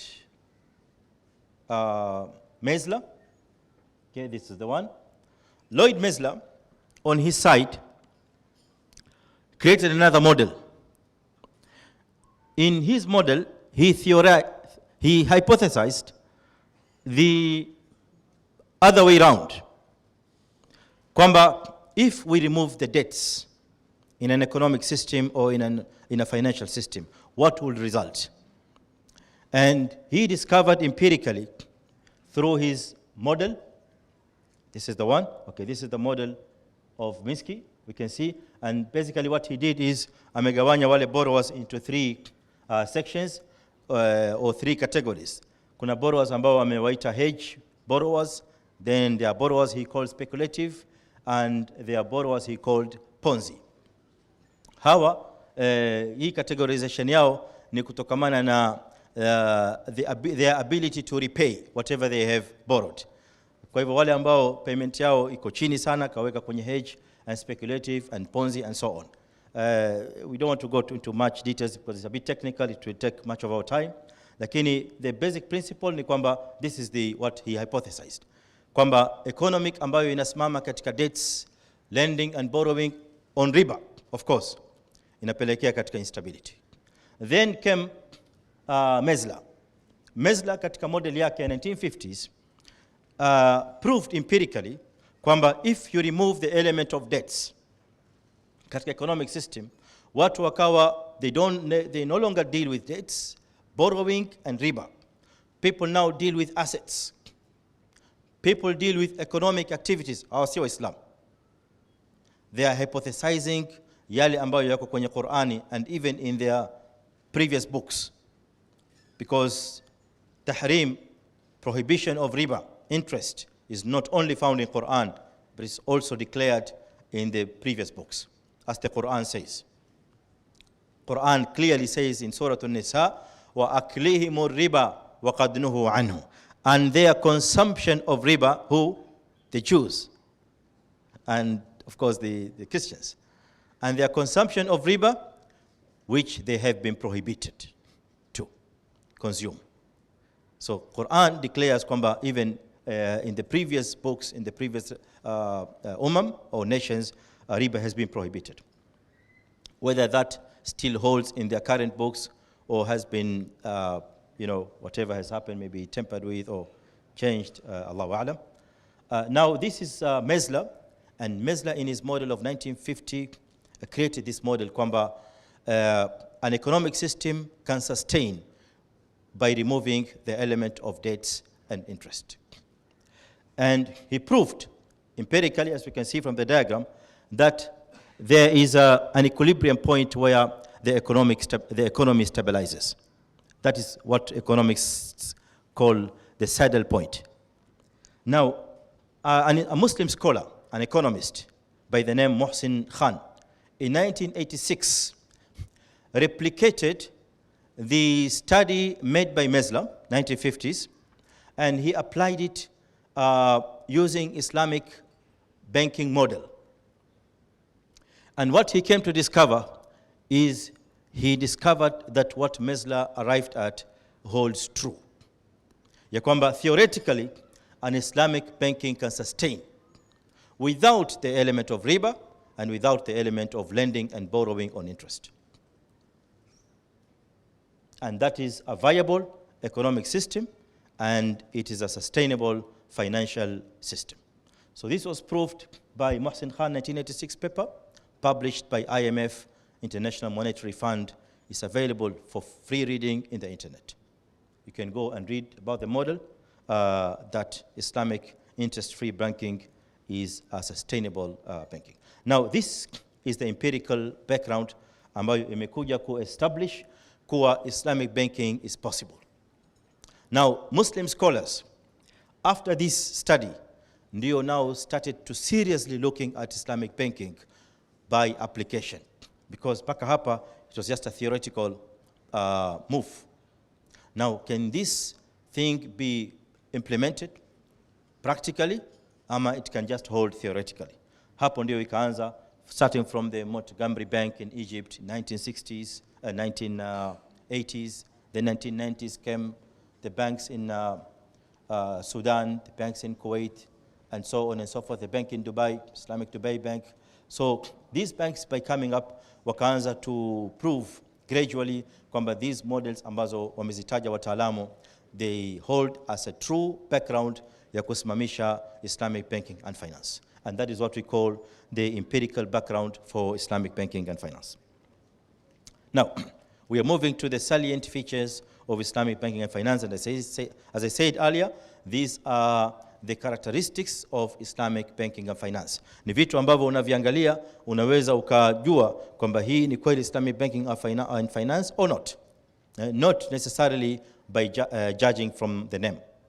So the first aspect is kwamba Islamic banking and finance is defined by being an interest-free institution. An institution ambayo it does not deal with interest in any capacity. And under any circumstance, the institution is free from riba. The second feature, I think I need to move a little bit faster because of time, is the need for an underlying asset. And this is a very important distinction ya Islamic banks. Naomba wale ambao mara nyingi wanauliza tofauti ya Islamic bank na conventional bank, mara nyingi people look at one aspect forgetting about many other features. Another aspect that distinguishes Islamic bank or any Islamic financial institution, henceforth let's call it IFI. So when I say IFI in short, I'll be talking of Islamic financial institution, is that an Islamic institution is defined by an underlying asset. Katika transaction yoyote, huwa hakuna transaction ambayo inapita hewani. In Islamic, in finance in general, not Islamic, finance in general, we have some certain contracts that can be carried out in the air because they are based on speculations, the forwards, the calls, the options. All these are based on speculative behavior. Sasa, at times, there are underlying assets which can, at times, these underlying assets zenyewe katika forward contracts based on how they structure that contract on the principles of financial engineering, they can come up with a contract ambayo they can tell you it's an underlying asset, but there's no asset in the first place. Lakini Islamic finance is standing on an underlying asset. Lazima kuwa kuna asset. Kwa sababu, this is coming from the notion ya Kiislamu kuwa money ambayo ina intrinsic value is not a business in itself. It's a medium of exchange. Kwa hivyo you cannot transact it by itself alafu useme kwamba you want to get a profit out of it. Unless we are talking of another aspect of sarf, which is currencies, exchange of currencies. That's another item on its own. The other salient feature of Islamic banking is avoidance of uncertainty. We've mentioned this one under the concepts or under the principles, and here it comes again as one of the features because it is a core item in the Islamic banking. Kwamba there is no uncertainty in Islamic banking. Hakuna kitu ambacho hakijulikani. Whenever you take any transaction in Islamic finance as a whole, that transaction must be known from beginning to the end. Si kwamba unaingia katika transaction hujui kule mbele kutakuwaje. You don't know what will happen. I'm not talking about taking risks. Biashara is about taking risks, and that's why you deserve the profit that you earn. Hapa nazungumzia ya kwamba ule muamala wenyewe is only known to one party. There is what we call, or what economists term as asymmetric information.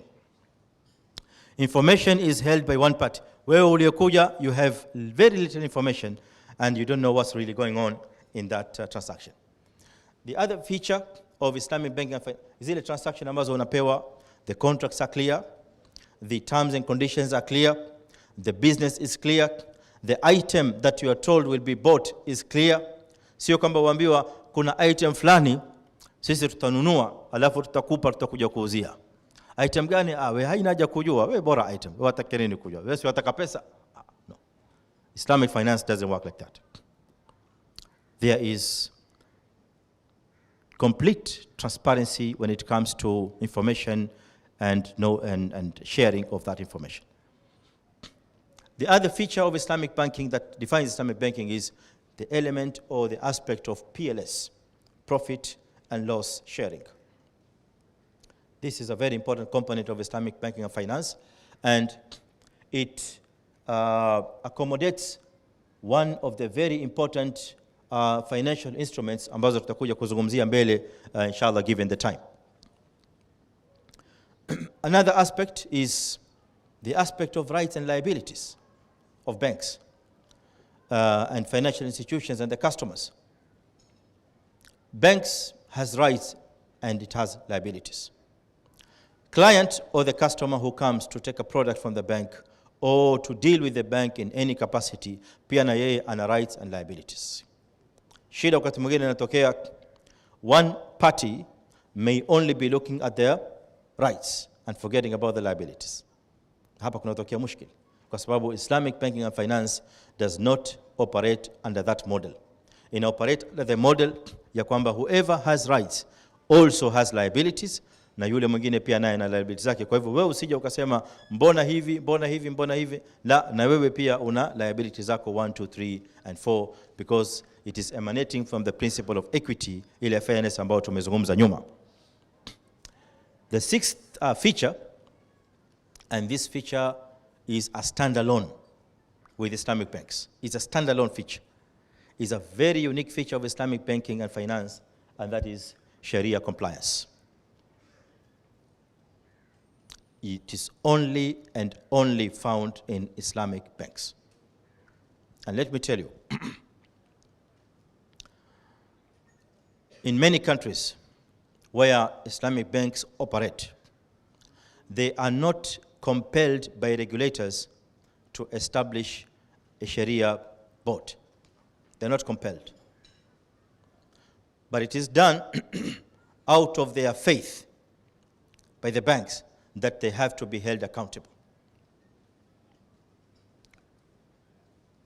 And that is where the essence of Sharia compliance comes, to ensure that all the transactions that are carried by the Islamic institution are in compliance with the Islamic teachings, are consistent with what the commercial laws have said, or what the commercial laws entail.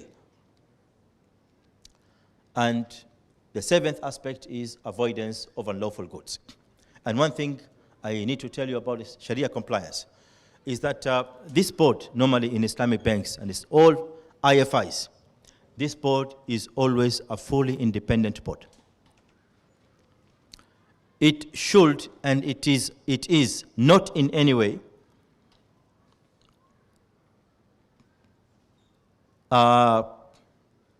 probably affected or tampered with or influenced in any way by any party in the bank, be it the management or whatever it is. This is a fully standalone board, ambayo it takes its decisions independently because it plays an oversight role on any financial institution. And this oversight role is internal.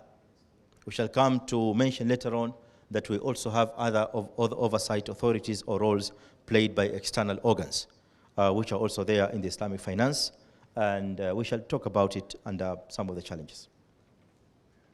The seventh aspect is the avoidance of unlawful goods and services.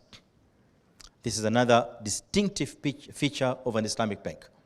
Kwamba it does not indulge itself in any un-Islamic activity, any unlawful activity.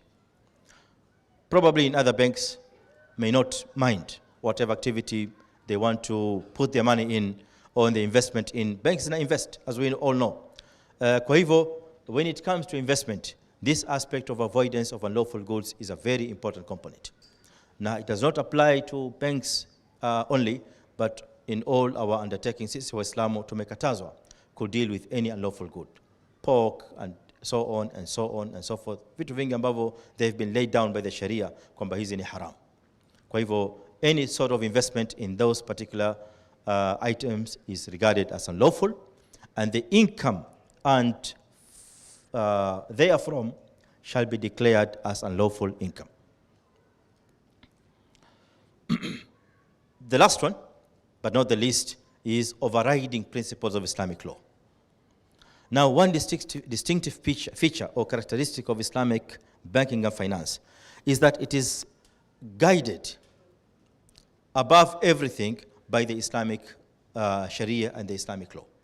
And these Islamic laws, Islamic maxims, Islamic legal principles are the ones that drive all the operational issues in the Islamic bank. There are aspects which probably interchange with what we are going to mention at a later stage regarding the challenges and so on, things to do with regulation. I have a slide, we are going to talk about it, even if it's brief. But then we have to understand ya kwamba Islamic financial institutions zinakuwa guided by the principles of Islamic law. Na hizi principles zinakuwa overriding, meaning kwamba ndizo zina hold to be the last resort, to be the last judgment. Lau watu wawili watakhtalifiana, be it the bank and the client, or be it a client and another client, or wewe mwenyewe na mwenzako katika biashara, then it is the Islamic commercial laws, the Islamic legal principles ambazo zita hold to be the final judgment.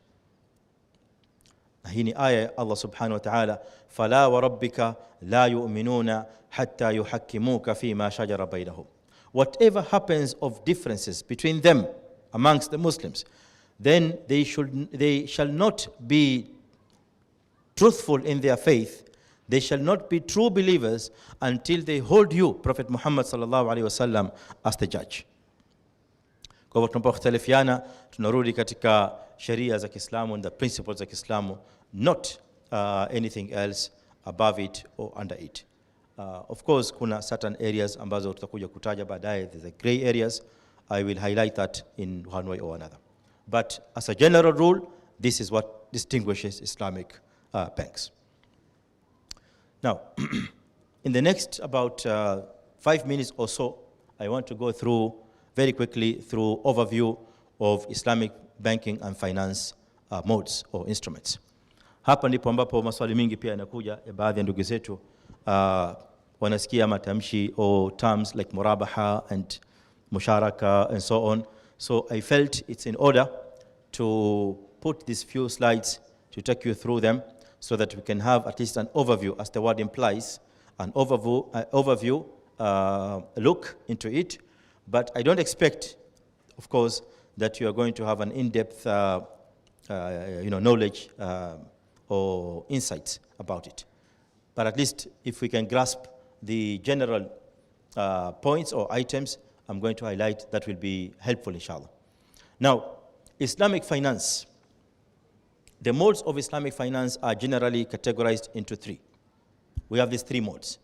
We have the PLS modes, and I mentioned earlier PLS, what it refers to. Let me ask Tariq if you can still remember. Tariq, unaweza kukumbuka PLS? Profit and loss. Na profit and loss. Na S? Profit is P and L is loss. Na S? sharing, power leakage. Na Sheikh Abdullah. So PLS modes refer to profit and loss sharing modes.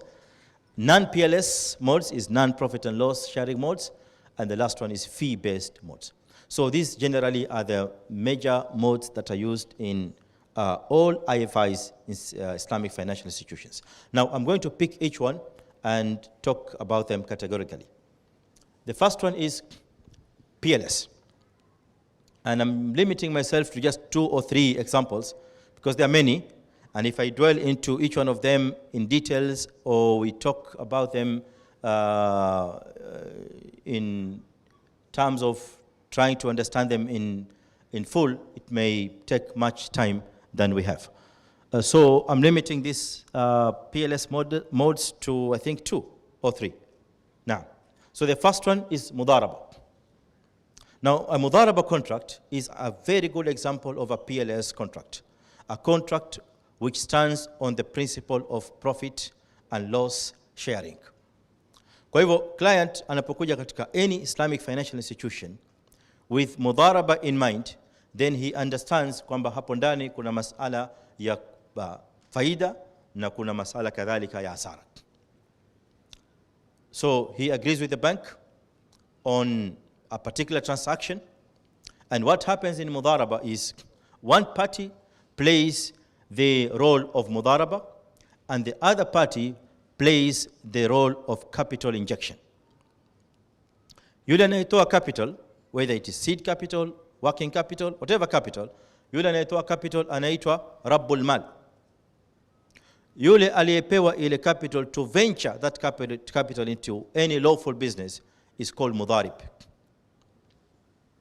And an excellent example of Mudaraba in our Islamic history is what happened in the life of the Prophet sallallahu alaihi wasallam when he was working under Lady Khadija radiallahu anha. As you all understand in the Sayyirah. So Umm al-Mu'minina Khadija, Mama Khadija, she was the Mudariba, she was the Rabbul Mal, while the Prophet sallallahu alaihi wasallam was the Mudarib. And it is at this juncture where Lady Khadija started to see a difference in terms of the income that she would make from the business ventures. Kwa sababu wale wengine ambao walikuwa kiwapa ile mali alikuwa kipata pesa less. Lakini Prophet sallallahu alaihi wasallam, because he was distinguished from his childhood by 2 elements ambazo zilikuwa sio za kawaida. Element ya kwanza au sifa ya kwanza ni amana, and the other one is truthfulness. So trustworthy and truthfulness ndio ikamfanya Mtume sallallahu alaihi wasallam akasimama katika sallallahu alaihi wasallam. So this is an example of Mudaraba. And Mudaraba can play either way. So a client can be Rabbul Mal and the bank becomes a Mudarib, and a client can be a Mudarib and the bank can be Rabbul Mal.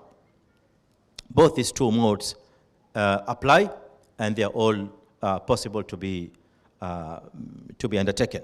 The only thing is, I wish I had more time to explain on much details on this, but let me mention quickly, normally when it comes to a bank being a Mudarib, it then shifts to what Islamic finance terms as a 2-tier Mudaraba. A 2-tier Mudaraba is whereby a Mudarib yudarib. So people bring in money to the banks as depositors, and that deposit money, when it is declared that it is ready for Mudaraba investment, suppose the money is put into an FD facility, then the bank invests that money as a Mudarib. But it doesn't mean that the bank owns that money as Rabbul Mal. So this is where scholars talk of al-Mudarib yudarib. So the entrepreneur plays a role of another entrepreneur, and then he moves the money to another party. The other PLS mode that is very common with Islamic financial institutions is the Musharaka contract. And the Musharaka contract is now where the bank and the client, both of them agree to having one particular business undertaking.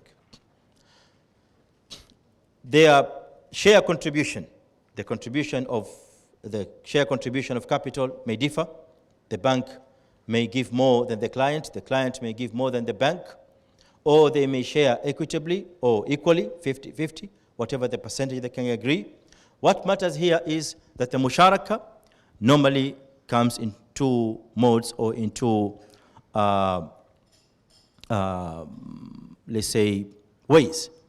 And the first one is permanent musharaka.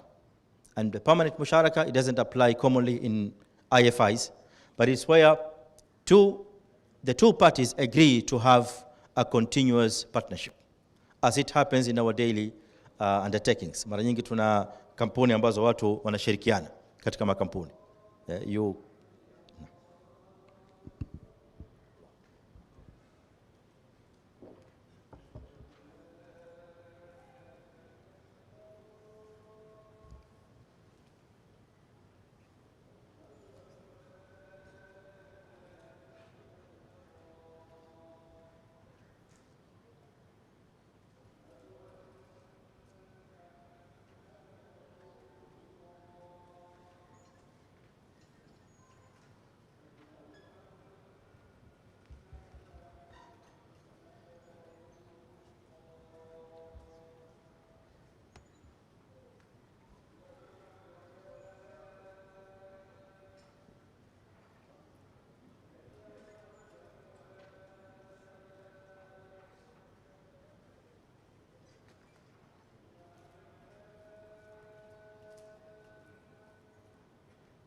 Now, brothers, the adhan for prayers has been called, and I think from where I am standing, I can definitely say we are not in a position to complete this before prayers. But I think if you can just allow me maybe the next 5 minutes to take you through whatever is left in the next 2-3 slides, alafu maybe after that we are going to consult with the host and the organizers of what to do next. We will just allow me the next 2-3 minutes or so that we can break for prayers kwa wale ambao wanahitajia kutawadha and so on. I'm talking about musharaka, ikhwan. Tunamalizia hapa katika musharaka. I think I'll have to stop here before going to the non-PLS. And musharaka, as I said, is whereby two parties agree into a partnership and there's a business venture they want to undertake. Now, I want to pinpoint or quickly highlight the major difference between mudaraba and musharaka contract. And the major difference between the two is as follows. Under mudaraba, number one, the mudarib is not held accountable for the losses. All the losses are borne by Rabbul Mal. But, a very strong but, underline capital letters and put it in bold. If the mudarib here is the entrepreneur, yule mfanya biashara aliyopewa capital kufanya biashara. If the mudarib does anything that leads to a loss caused by himself as a result of negligence, as a result of breach of contract, and so on, then he shall be held accountable for the loss. But if there is no breach of contract on his side, and due diligence has been undertaken, and there's no negligence proven on his side, then there is no loss borne by the mudarib. The loss in mudaraba is borne by Rabbul Mal only. So this is difference number one. Okay, there are other differences, but let me put that one, I think it's quite clear. It's enough to distinguish. Number two, coming to musharaka. Now, in musharaka, the loss is shared by both, and the profit is shared by both. Now, in profit, it's just like mudaraba, they share the profit. But in musharaka, the profit is shared as well as the loss. Now, the distinguishing point here between the two contracts ni kuwa pale katika loss they share and the profit they share, but in terms of loss sharing in musharaka, it is tied to the share contribution, the capital contribution. But the profit is shared as per the predetermined agreed ratios. And they have to be either ratios or percentages, and not amounts. If it is amounts declared post ante, ex ante, then this profit earned is going to be declared unlawful, because it has to be expressed in form of a ratio or a percentage, whether it is 40-60, 50-50, 20-80, and so on. Now, losses are shared as per the capital share contribution. So these are the two major differences between the two modes of contract, but they all fall under PLS. Now, from there on, coming to non-PLS and so on, this is where I clearly feel that time does not allow. Now, I wish to consult with the host, Sheikh Abdullah, our MD, Sheikh Omar, and others, of where do we move from here. Should we call for session 2, inshallah, some other day, or leo tutafunga kidogo, tuendelee baada dhuhur, whatever. As we go according to the plan. Sheikh, bismillah, Sheikh Abdullah.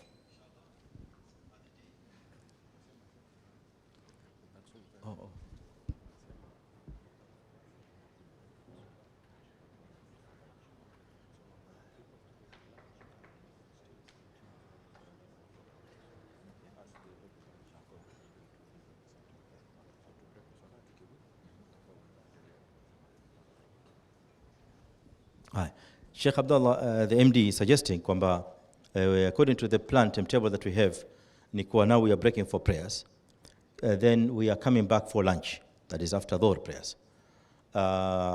So he was proposing kuwa we come back for lunch, and while we are having lunch, we continue with the presentation. Of course, this proposal is based on the assumption that the speaker is not eating. Okay?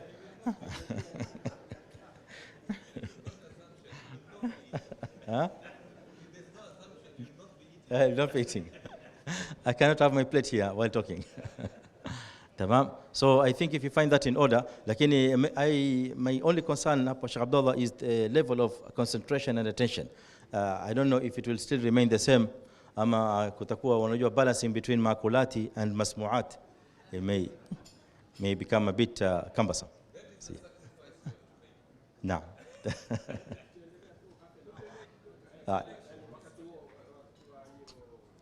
Now. Okay. Tamam. Now. But at least, inshallah. But we will break for prayers. So the masjid is nearby here. We'll pray in the masjid, inshallah. If we come back after prayers, then we will go by what the MD has proposed, inshallah. Jazakumullah khairan.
longer need to beat traffic or queue in a banking hall to transact. Gulf African Bank's online banking platform, Gubnet, offers you the fastest way to manage your money from anywhere, anytime, securely. You can now take care of your everyday banking needs from the comfort of your home, office, or while on the move. With Gubnet, you can transfer funds to any bank account using SWIFT and RTGS and make multi-currency transfers while viewing daily foreign exchange dashboards. Opening a supplementary account is way easier on Gubnet. You can request your debit cards and checkbooks online, stop a check service, and instantly make bill payments like credit card payments and iTax easily. You also get to manage all your internal and external standing orders with a simple setting and pay your employees and suppliers instantly and securely. Are you an individual, business or NGO seeking convenience and a way to manage your account from anywhere, anytime? Then Gubnet is the solution you're looking for. Bank on time with Gubnet. Visit your nearest Gulf African Bank branch to sign up today.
no longer need to beat traffic or queue in a banking hall to transact. Gulf African Bank's online banking platform, Gubnet, offers you the fastest way to manage your money from anywhere, anytime, securely. You can now take care of your everyday banking needs from the comfort of your home, office, or while on the move. With Gubnet, you can transfer funds to any bank account using SWIFT and RTGS and make multi-currency transfers while viewing daily foreign exchange dashboards. Opening a supplementary account is way easier on Gubnet.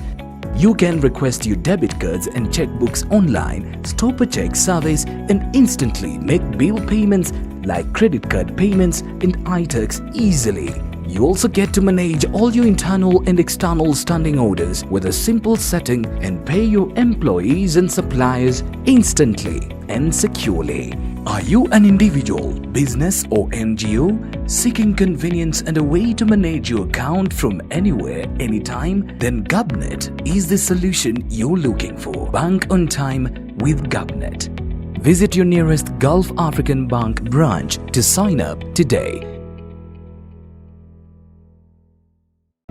You no longer need to beat traffic or queue in a banking hall to transact. Gulf African Bank's online banking platform, Gubnet, offers you the fastest way to manage your money from anywhere, anytime, securely. You can now take care of your everyday banking needs from the comfort of your home, office, or while on the move. With Gubnet, you can transfer funds to any bank account using SWIFT and RTGS and make multi-currency transfers while viewing daily foreign exchange dashboards. Opening a supplementary account is way easier on Gubnet.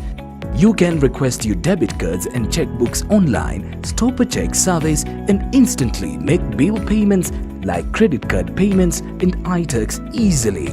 You also get to manage all your internal and external standing orders with a simple setting and pay your employees and suppliers instantly and securely. Are you an individual, business or NGO seeking convenience and a way to manage your account from anywhere, anytime? Then Gubnet is the solution you're looking for. Bank on time with Gubnet. Visit your nearest Gulf African Bank branch to sign up today. You know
no longer need to beat traffic or queue in a banking hall to transact. Gulf African Bank's online banking platform, Gubnet, offers you the fastest way to manage your money from anywhere, anytime, securely. You can now take care of your everyday banking needs from the comfort of your home, office, or while on the move. With Gubnet, you can transfer funds to any bank account using SWIFT and RTGS and make multi-currency transfers while viewing daily foreign exchange dashboards. Opening a supplementary account is way easier on Gubnet.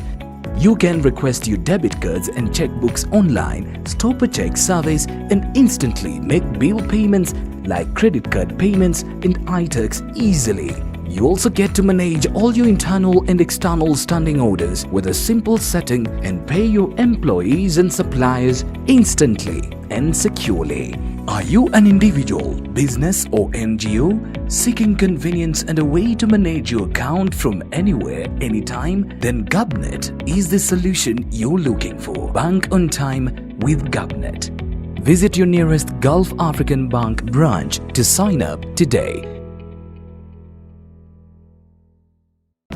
You no longer need to beat traffic or queue in a banking hall to transact. Gulf African Bank's online banking platform, Gubnet, offers you the fastest way to manage your money from anywhere, anytime, securely. You can now take care of your everyday banking needs from the comfort of your home, office, or while on the move. With Gubnet, You can transfer funds to any bank account using SWIFT and RTGS and make multi-currency transfers while viewing daily foreign exchange dashboards. Opening a supplementary account is way easier on GovNet.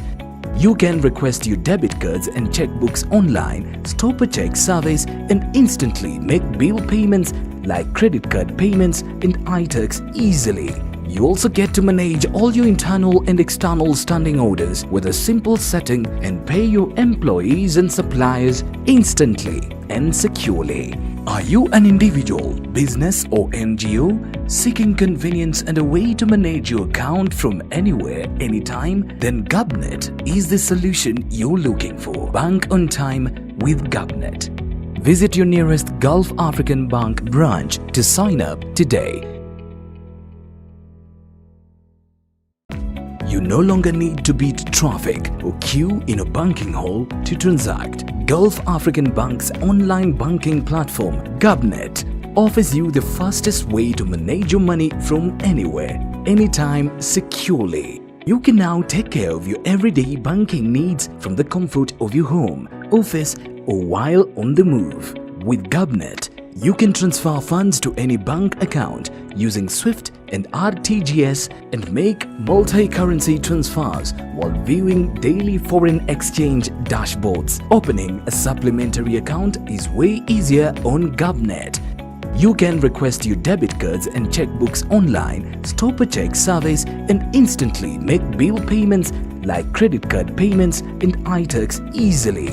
You also get to manage all your internal and external standing orders with a simple setting and pay your employees and suppliers instantly and securely. Are you an individual, business or NGO seeking convenience and a way to manage your account from anywhere, anytime? Then GovNet is the solution you're looking for. Bank on time with GovNet. Visit your nearest Gulf African Bank branch to sign up today.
longer need to beat traffic or queue in a banking hall to transact. Gulf African Bank's online banking platform, Gubnet, offers you the fastest way to manage your money from anywhere, anytime, securely. You can now take care of your everyday banking needs from the comfort of your home, office, or while on the move. With Gubnet, you can transfer funds to any bank account using SWIFT and RTGS and make multi-currency transfers while viewing daily foreign exchange dashboards. Opening a supplementary account is way easier on Gubnet.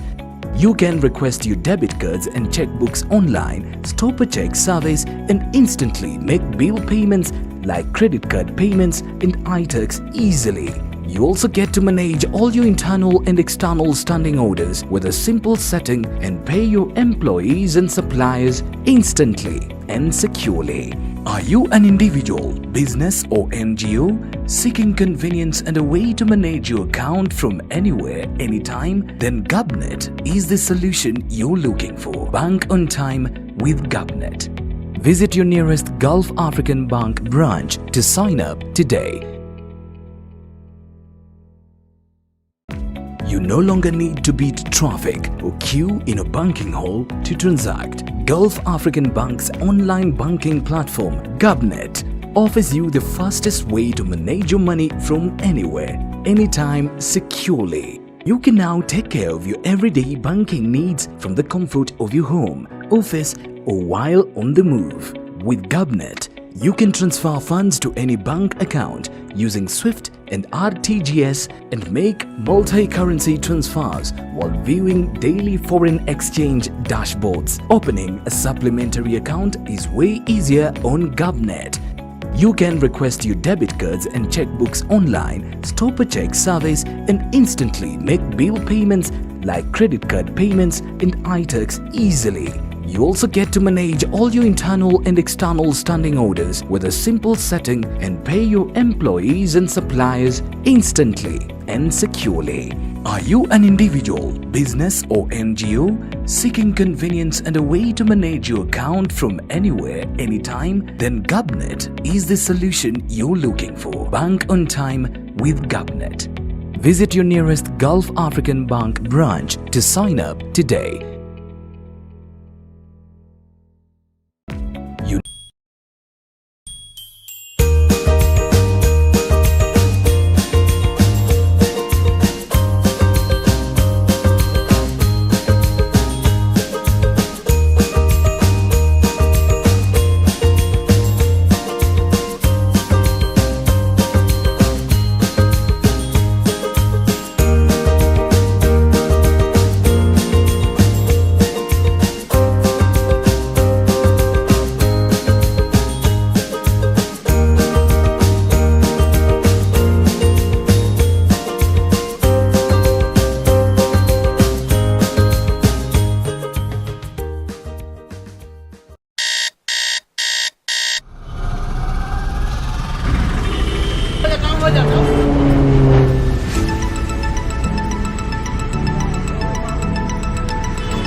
Assalamu alaikum warahmatullahi wabarakatuh.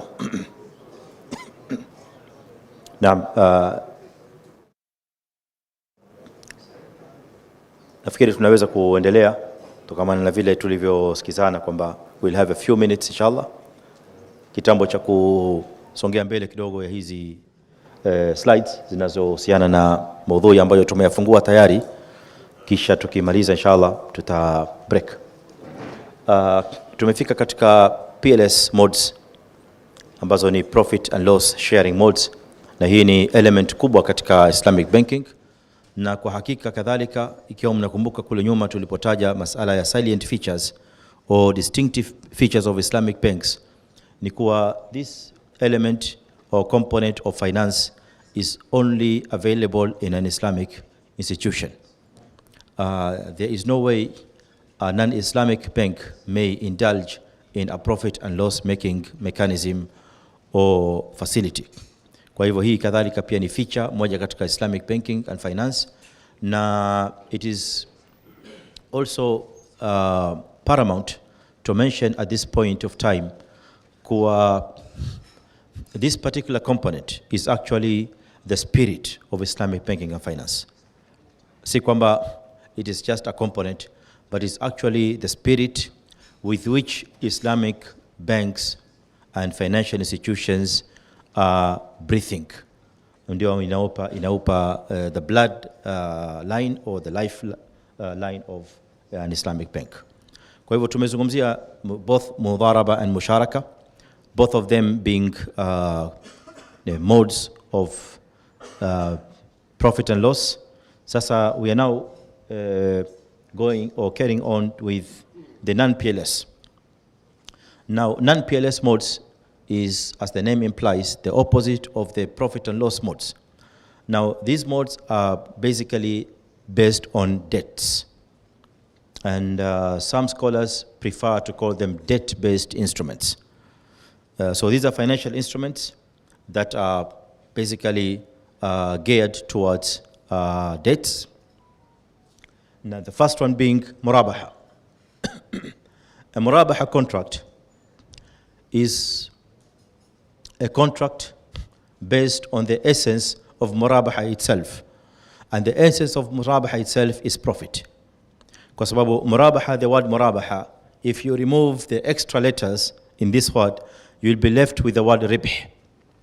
But the mim and the alif and the ta at the end are all extras. So this mode of finance is coming from the term ribh. Now, as this term implies, it is a financial instrument that is expected to create a return. It's based on profit or markup that is added on top of a commodity. Now, basically, to explain it very quickly, how it works is that a client walks into a bank requesting for a murabaha facility. And what will the bank do is will ask the client to identify the asset that he wants to be financed. Here the bank being the financier. So the client will go ahead identifying the asset by any means. It can be through the bank, it can be through the client himself after the bank appoints the client to be an agent for the bank, and that comes under the principle or the aspect of wakala. We're going to mention that at a later stage. And then that is the first phase of murabaha.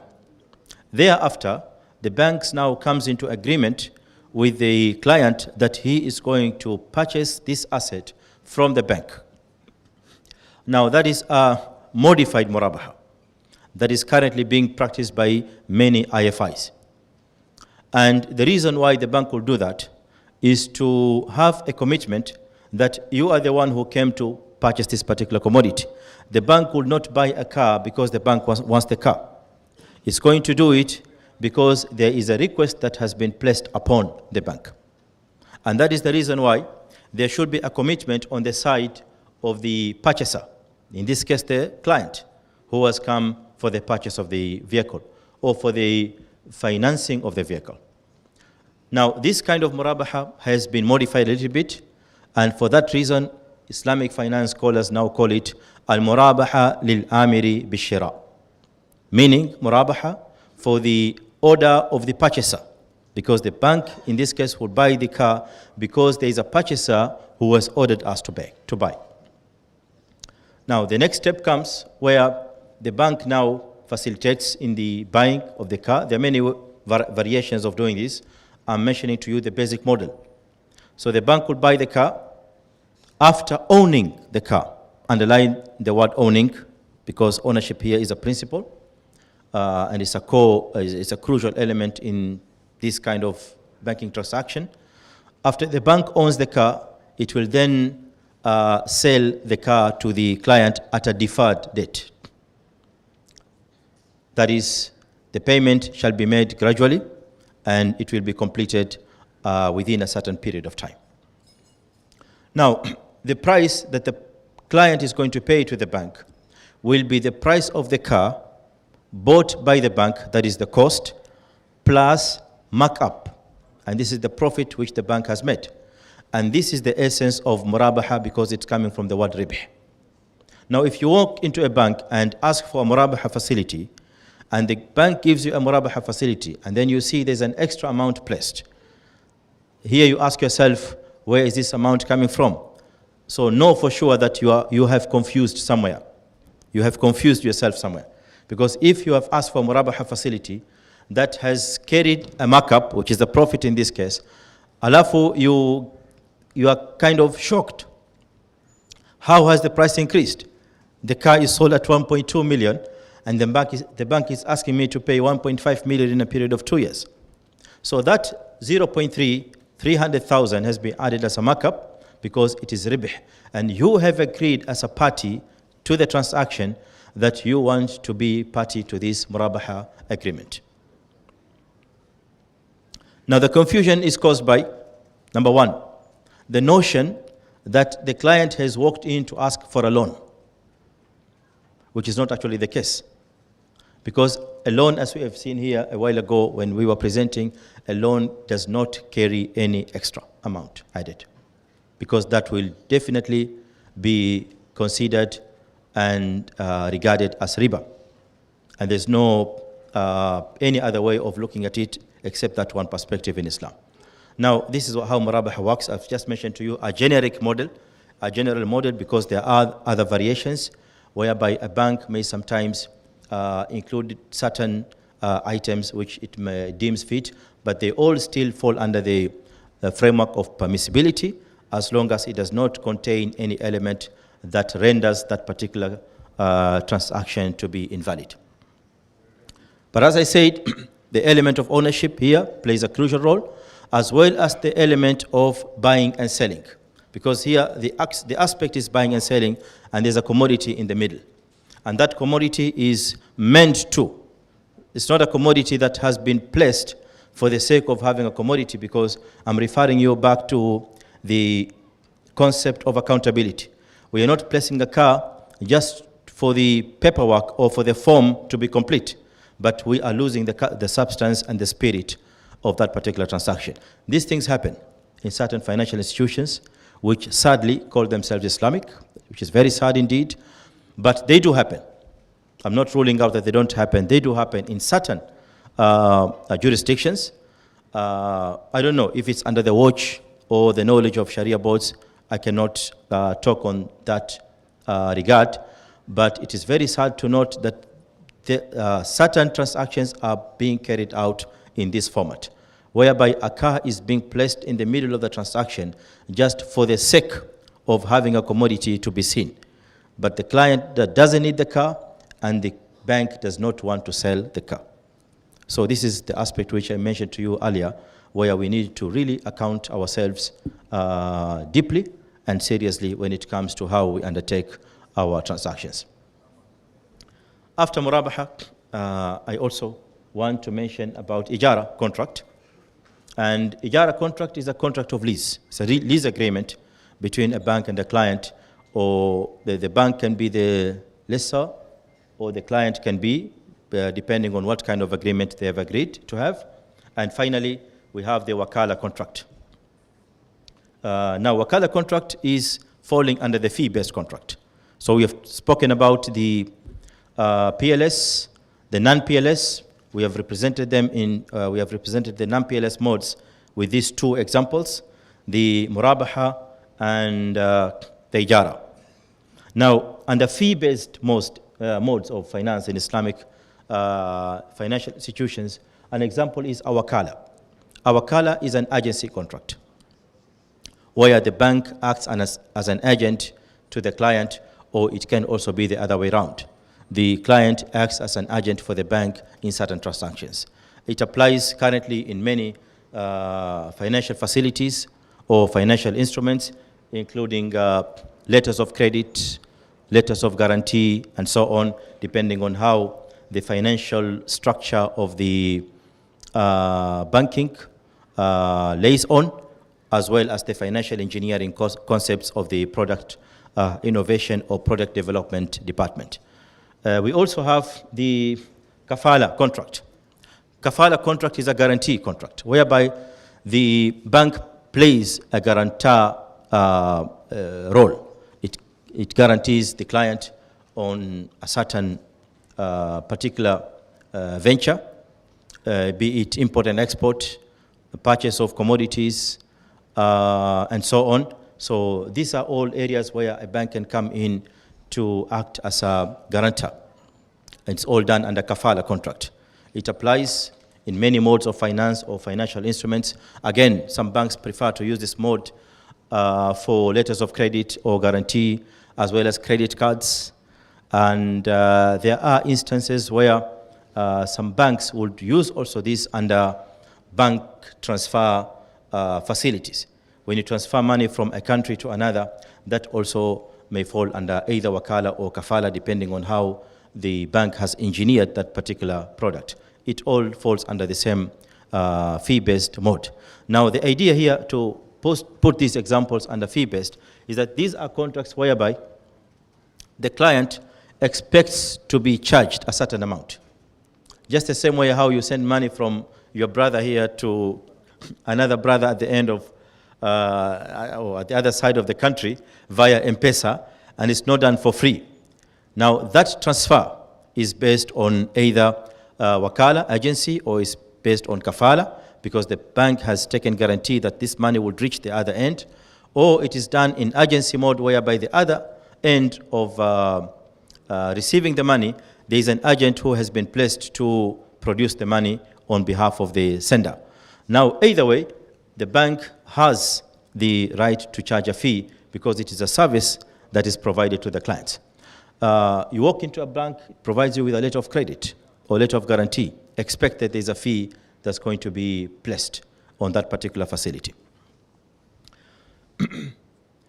Now, coming to the basic differences between conventional and Islamic bankings, I don't wish to dwell in this one because we have spoken much about the differences between Islamic and conventional banks.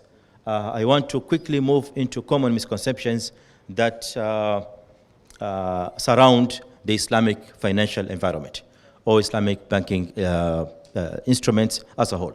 Now, the first one is Islamic finance is only available for Muslims.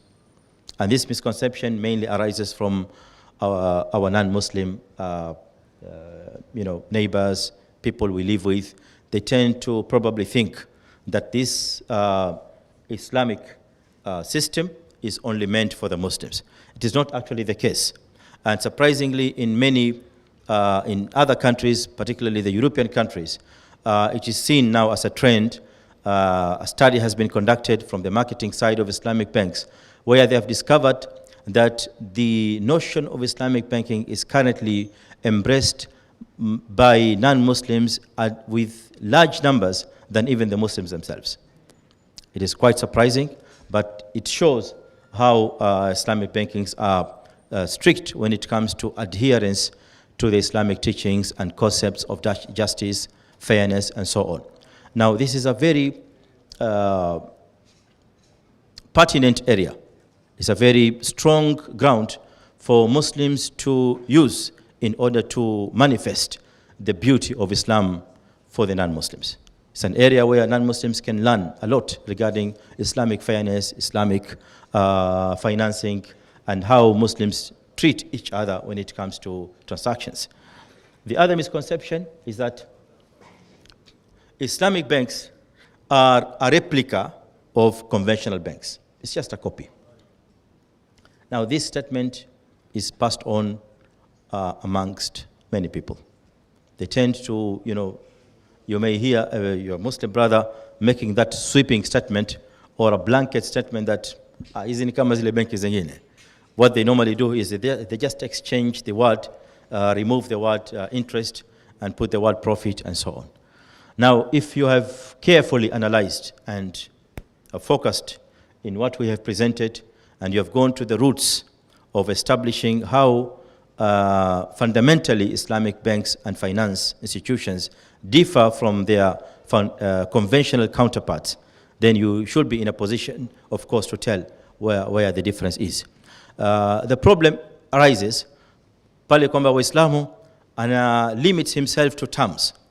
Muislamu anaangalia the terminology. The terminology here is interest na pale ni riba. Sometimes the confusion is understandable. It's understandable. I'll give you an example. You walk into an Islamic bank, you negotiate a murabaha facility or any other facility, whether it's debt-based or equity-based. Equity-based facility is mudaraba and musharaka. A debt-based facility is like murabaha and ijara and so on. So once you walk in, alafu na negotiate ile contract, then you are told this is the rate of return, this is the amount of profit that we are going to charge. Now, to your surprise, you look at that figure and you say, now, this is similar to what other banks are charging, the conventional banks. Now, that confusion is understandable. But it does not qualify a Muslim to say, therefore, the conclusion is these banks are just same. Because that rate of return you have been given, we don't want to dwell into where it is coming from, where it is based, what is based on, and so on. But what I want to say is this is a tool for calculating the rate of return, for calculating the amount of profit. Muslim scholars normally here prefer to give some sort of resemblance or a practical example that might be very simple actually, but if you reflect on it, it can guide you into what we are trying to put across. Take for example, tupige mfano mitaani, itaeleweka kwa urahisi zaidi. Let's say kuna maduka mawili. Duka, kuna mwenye duka pale, shopkeeper is selling, let's say oil, mafuta ya uto, cooking oil.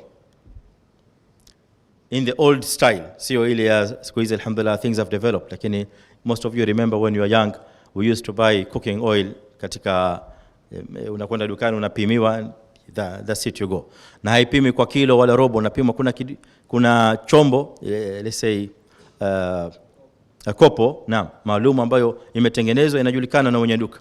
Kopo hili la kupima. Sasa suppose that same kopo is used to weigh cooking oil.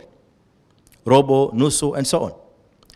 Another shopkeeper adjacent to this one anauza pombe. Vile vile katika mitungi. He is using the same kopo kupima ile pombe. Pombe la mnazi. Pima robo, pima nusu kwa wale walevi wanaokuja. Now, do we disqualify this tool because it's being used to measure or to weigh alcohol? The answer is not. This is only a tool to measure whether it is profit or to measure whatever it is. What matters in terms of substance, in terms of spirit, is how that profit was derived at. That is a question a Muslim should be asking. Not this amount of interest is similar to this. Because you'll be left at a position whereby you won't have an answer to certain particular questions that would be much of a common sense question. Now, what I'm trying to make it clear at this point is, let us really focus when it comes to Islamic finance or finance as a whole, guided by the Sharia. We look at the substance and the spirit of that particular transaction, and not merely the tools or the wasail, even though they count to an extent. But if they don't have a fundamental effect and influence to a particular transaction, there is no issue at all. Now, this tool, whether it's used by a conventional bank to calculate its profit, to calculate its interest. We are using the same tool for us Muslims to calculate our profit. There is no harm. Because what matters to us is ile profit tumeipata vipi. We have laid down procedures, laid down rules to arrive at a profit under the theory of profit in Islam, or what we call the justification of profit in Islam. We have mentioned some of them before. Al-kharaju bil-dhaman, that a reward must always be borne by, must always come under a risk that should be borne by the investor. The other misconception is you cannot make profit without riba. You cannot make profit without riba. As I was walking inside, one of the participants I met at the gate, Jazakallah khairan, and he said, I have a question. It's a pertinent question, as you can see, it's related to the presentation today. Lakini amesema, due to some reasons, I cannot stand and ask. And the question, after analyzing it, it falls under this misconception that you cannot make profit without riba. Now, his question simply is as follows. Anasema, if I walk into an Islamic bank, kisha nikawambia wanipe 20 million, nijenge nyumba, I will pay them after 5 years.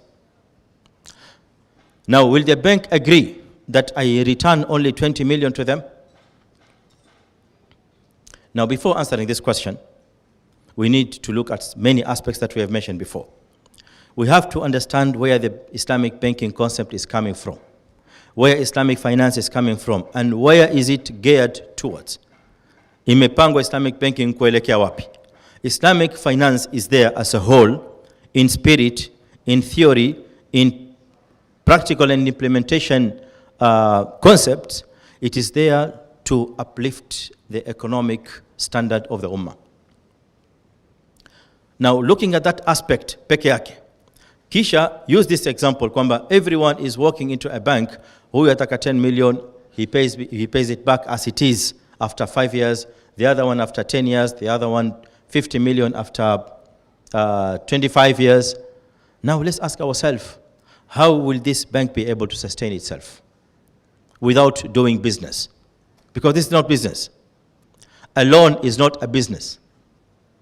A loan in Islam is considered as sadaqah. And that is the reason why, under the Islamic terminologies, they classify or categorize a loan under benevolent loan, because it's ihsan. You're given 100,000, you're returning 100,000. You're given 200, you're returning 200, whatever it is.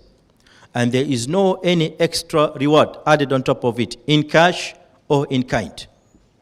That's what a loan is. But a bank is not there to process and facilitate loans. That's not the work of a bank in Islamic financial system. Sasa hii fikra imetoka from conventional banks, because that's exactly what conventional banks are. A conventional bank is a mere lender. It's only a lender. Clients of any conventional bank in the world are all borrowers. That perspective is not reflected in the Islamic financial system at all.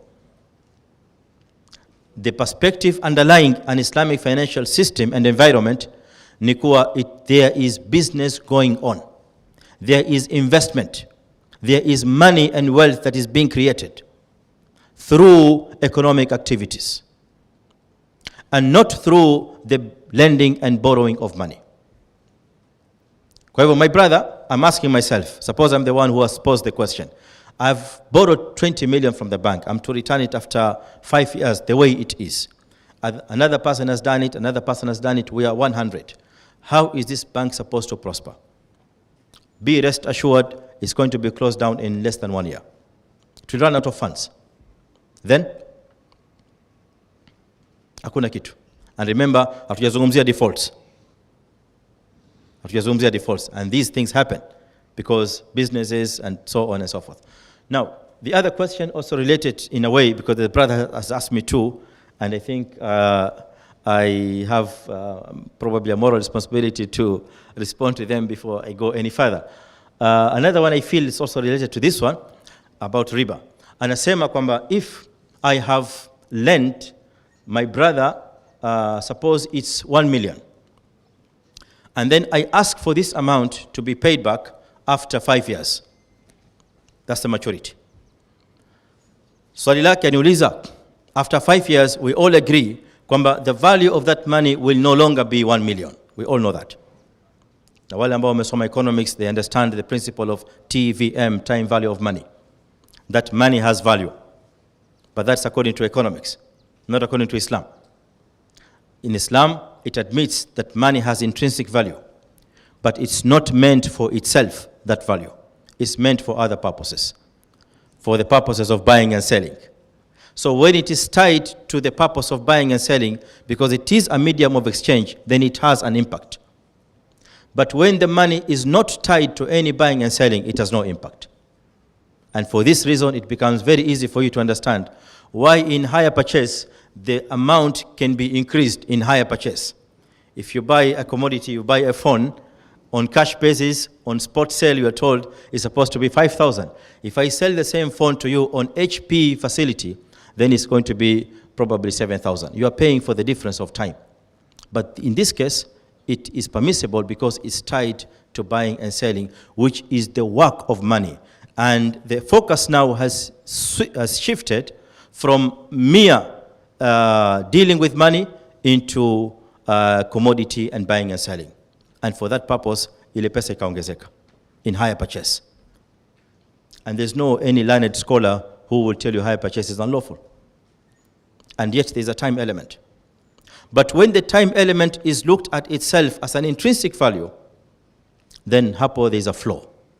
And for that reason, after 5 years, when you are asking for your 1 million, you are not allowed to add even a shilling. Because in this case, you will be declaring value on the intrinsic value of money in itself without attaching it to any commodity. Now my answer to the brother. Amesema after 1 year, after 5 years, whatever the maturity date it is. Akisema if I ask for my 1 million, si value yangu itakuwa imeshuka ya pesa, mimi itakuwa nimepata faida gani? The brother is asking me. And if I'm wrong, maybe if he's here, he should correct. Asema mimi itakuwa nimepata faida gani? If nimetoa 1 million, after 5 years, naregesha ile 1 million, I'm not supposed to add anything. And I'm not supposed to factor in the TVM concept over the 5 years. Answer again, we are going back to the Islamic concepts, Islamic principles we have mentioned before. Kwamba Islam does not look at money as a commodity in itself. It's a medium of exchange. Here one. 2, which is more important now to answer this question, ni kwamba Uislamu unaangalia loan kwamba wewe Muislamu unaitwa loan. When you accept, you commit yourself to give your brother a loan, then what you are doing, in other words, is unatoa sadaka. Loan is sadaqah, my dear brothers. And this is very well documented in the hadith. For every loan that you give to a Muslim brother, it's a sadaqah. When he comes back to you, unable to pay during maturity, when the loan matures, he comes to you and says, now see, because of reasons A, B, C, there is COVID and so on, I'm not able to pay. فَنَظِيرَةٌ إِلَى مَيْسَرَةٌ. When you increase the time to give him an allowance, to reconstruction, to rearrange himself so that he can be able to pay you, another sadaqah is added on you, and so on. Now the answer becomes very simple, brothers. The question was, I'm repeating the question so that the answer becomes clear. The question is, mimi napata faida gani? This is the question. If I am to forego the increase due to time, due to TVM, sasa mimi napata faida gani? Answer is, unapata faida ya thawabu ya sadaqa ya ile ulioitoa pale from day one. How much is there for you in the account of Allah subhanahu wa ta'ala? Sasa ukitoka, shida ni kwamba if we withdraw ourselves, if we remove ourselves from the tenets of Islam, from the foundational concepts of Islam, ya kwamba haya mambo yote they are tied at the end of the day with Islam, sasa hapo ndio inakuwa shida. Now our thinking shifts to materialistic perspectives. Ndio pale sasa kila kitu kinakuwa tied with money, tied with profit, tied to pesa, and so on. But in Islam, not everything is about pesa. Nampa ndugu huyo loan, that is a sadaqah. That difference of money you have lost is accounted to Allah subhanahu wa ta'ala, yeye ndio atakayekwenda kukulipa. Na ndio maana ukakubali kutoa loan. But you want business, that business is done using other facilities and not a loan. And there are many other answers. I've just put this one as a briefly due to time, but Muslim scholars, Muslim economists have presented a whole paper to answer questions regarding to TVM. And one of the other answers is that ile inflation ya pesa, kwamba pesa imepanda ikaingia katika devalue, ikawa devalued ile pesa. Now you want the other party to account for the difference. Now Muslim scholars are asking, huyo Muislamu uliyemkopesha, kwani yeye ndiye aliyesababisha zile market forces hii pesa ikawa inflated? Is he the cause? If he is not the cause, then why is he bearing that penalty? Ukamwambia sasa nimekupa 1 million, after 5 years hii 1 million sasa thamani yake ni 1.3. Sasa yeye ndiye aliyesababisha ile pesa ikapanda ama ikashuka? Of course he's not party to that. These are market forces. How do we penalize a Muslim for something that is beyond his hands, is not caused by him? Hapo unarudi katika principle of equity, and there's no fairness. Allah subhanahu wa ta'ala anatuambia la taakulu amwalakum bainakum bil batil. My dear brothers, I'm a speaker by profession. If you allow me to speak, I will take you up to Asr. And there's food waiting for us. And there's much still to be said. And I think with given the time limitations, I am compelled to probably stop here. Kuna some 2 to 3 areas that we have not looked at, but maybe inshallah ta'ala, given another opportunity, Allah subhanahu wa ta'ala labda kituwezesha, tutakuja kukutana tena. We will slightly touch inshallah at some other times the last aspect regarding some challenges, which is just 2 to 3 slides. Na hii inahusiana na misconceptions. I think I've touched in most of them. Riba is acceptable on production loan and so on. It may take some time. I don't know. Unless you give me permission for another 5 minutes. Nimalize hizi slide mbili. We have number 4 and number 5 under misconceptions. If you allow me, I can quickly touch on them. Islamic banks are regulated by central banks, which lend on interest. That is a misconception, and at the same time, it's a challenge. And that's why I wanted to deal with this one under challenges. And the other misconception is riba is acceptable if it's not excessive. This is a misconception found in some mindsets. I received a call the other day, a Muslim brother asema kwamba ana rafiki yake ambaye he is lending on interest, anakopesha yeye kwa interest. Sasa alipomface kumwambia kwamba riba ni haram, amwambia interest ambayo mimi naichaji ni kidogo, hawezi kuingia kwenye haram.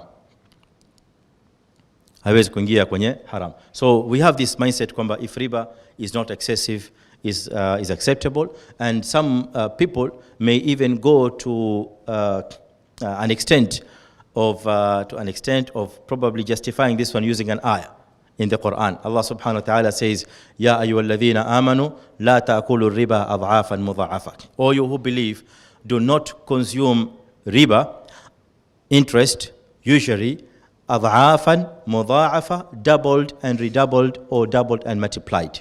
So when I say this verse prohibits Muslims from consuming riba when it's multiplied and doubled, meaning that if it's not doubled, it's acceptable, which is a completely wrong understanding of the verse. And this verse is not addressing an issue of complete prohibition, kwa sababu ziko aya nyingine kama zile zimesomwa na qari wetu mwanzo wa kikao hichi, wa ahalla Allahu al-bay'a wa harrama ar-riba. So the prohibition of riba encompasses all the variations and forms and categories of riba. There is no single category that is excluded from the prohibition by any means. And that leads us to the last point, kwamba kuna fikra nyingine kwamba riba, if it is charged on production loan, it's acceptable. What is prohibited is if riba is charged on consumption loan. So people have come to this understanding kwamba loans can be categorized into consumption loans and production loans. And the difference is Consumption loans are loans that are not meant for businesses, not meant for production. Mtu amekuja ataka shilingi 10,000, akwambia nipe 10,000 nenda hospitali, nipe 5,000 mtoto wangu amefukuzwa skuli na fees and so on. These are all consumption loans. Production loans ni mtu amekuja akwambia nipe shilingi 100,000 au 200,000, duka langu pale nataka kulipanua, kuna store nyingine pia nataka niendelee nayo. This is a production loan. Now certain mindsets lead to the understanding that the riba can be this riba or interest can be charged on production loan, which is also wrong, kwa sababu the ayah stands at one particular verdict, kuwa wa ahalla Allahu al-bay'a wa harrama riba.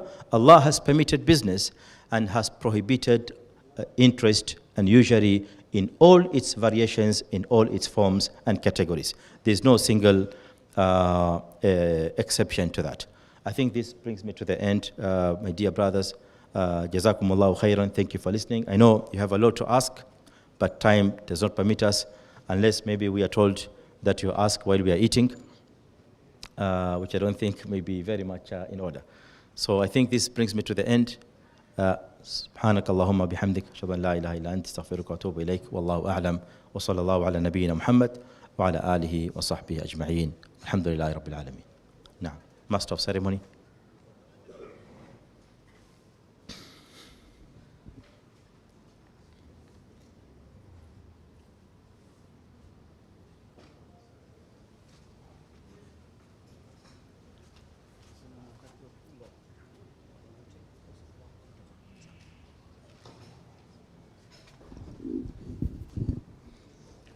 Jazakallahu khair Dr. Barakallahu fik. Kuna suggestion ya kuwa tutaendelea kula na mwenye ile burning question aweza kuuliza while tuendelea kula, ili tusicheleweshe watu wote. Kila mtu ana shughuli zake wengine, na tumewaweka vya kutosha. Mtatusameh kwa kuwachelewesha, lakini nafikiri ile ilmu iliyopatikana imefidia ile time tuliyopoteza. So ikiwa tutakubaliana, inshallah chakula kitakuwa cha served na doktor atachukua maswali kama 4-5 hivi, inshallah kiasi cha yeye pia kuletewa mlo wake hapa. Shukran wa jazakumullahu khair.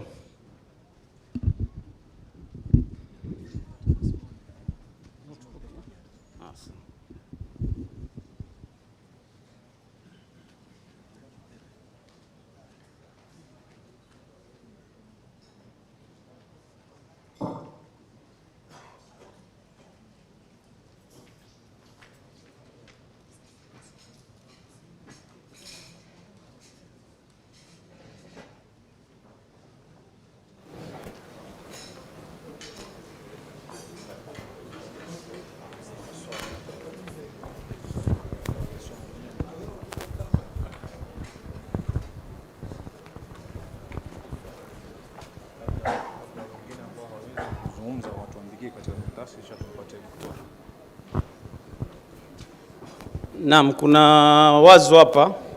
Kama mtu anaona uzito kuzungumza, aweza kuandika swali lake kwenye karatasi, akainua mkono, tukaja tukalichukua, tukamletea doktor alizungumzie swali lake inshallah. Afwan.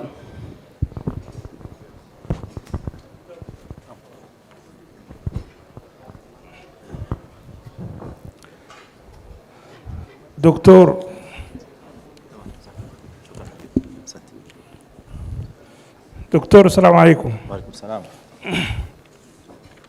Naitwa Abdullah Fadhil.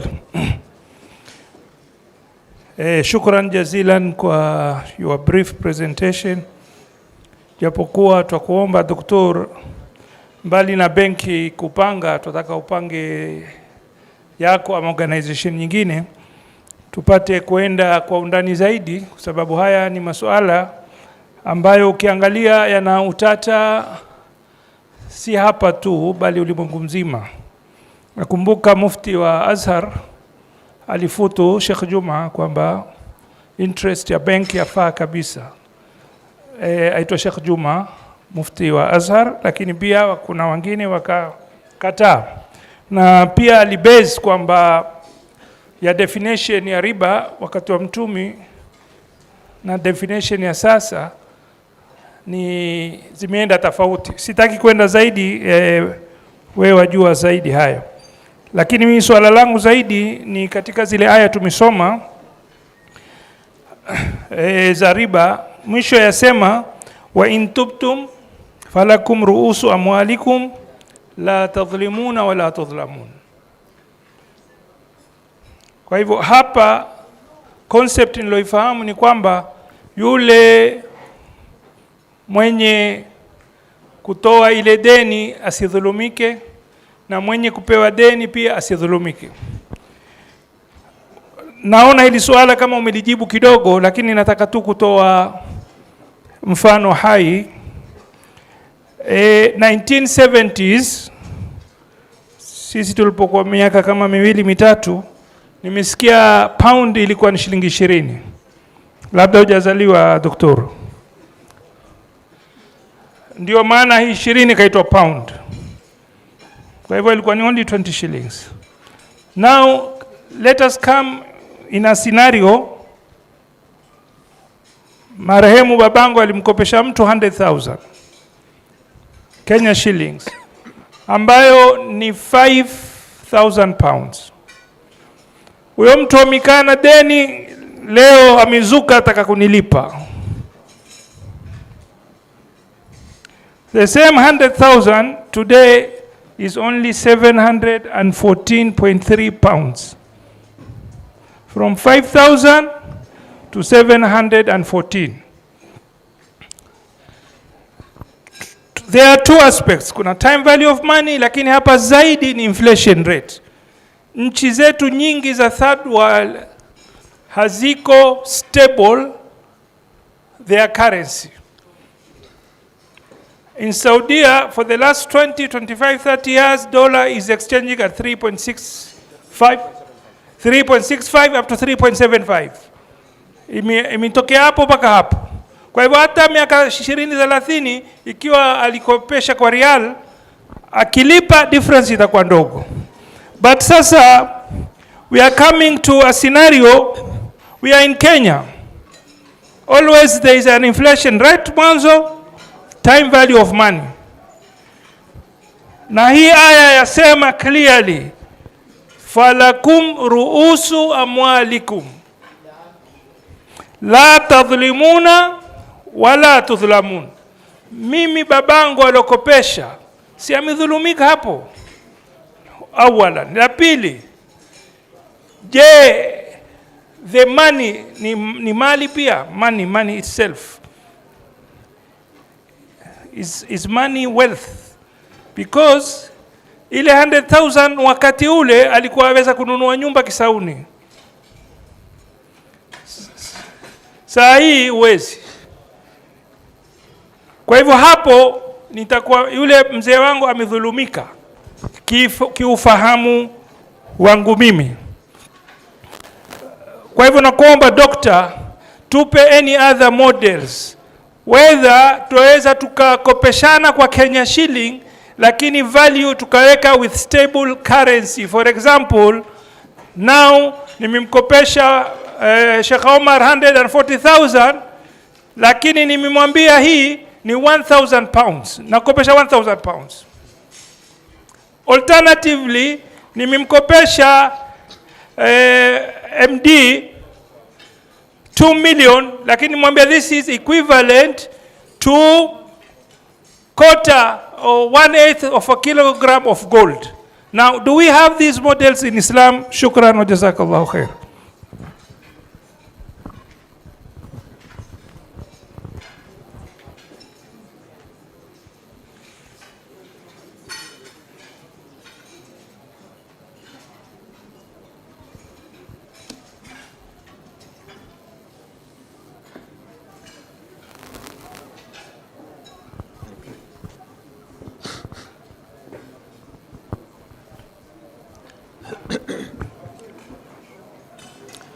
Bismillahirrahmanirrahim. Tuna maswali mawili hapa ambayo yameulizwa, na if I maintain the order of receiving them, itakuwa ni vizuri to reply in accordance to how I have received. So swali la kwanza ambalo limekuja written ni al-akh anauliza katika facility ya murabaha, as per the principle of equity ambayo tumeitaja, anauliza is the bank allowed to charge penalties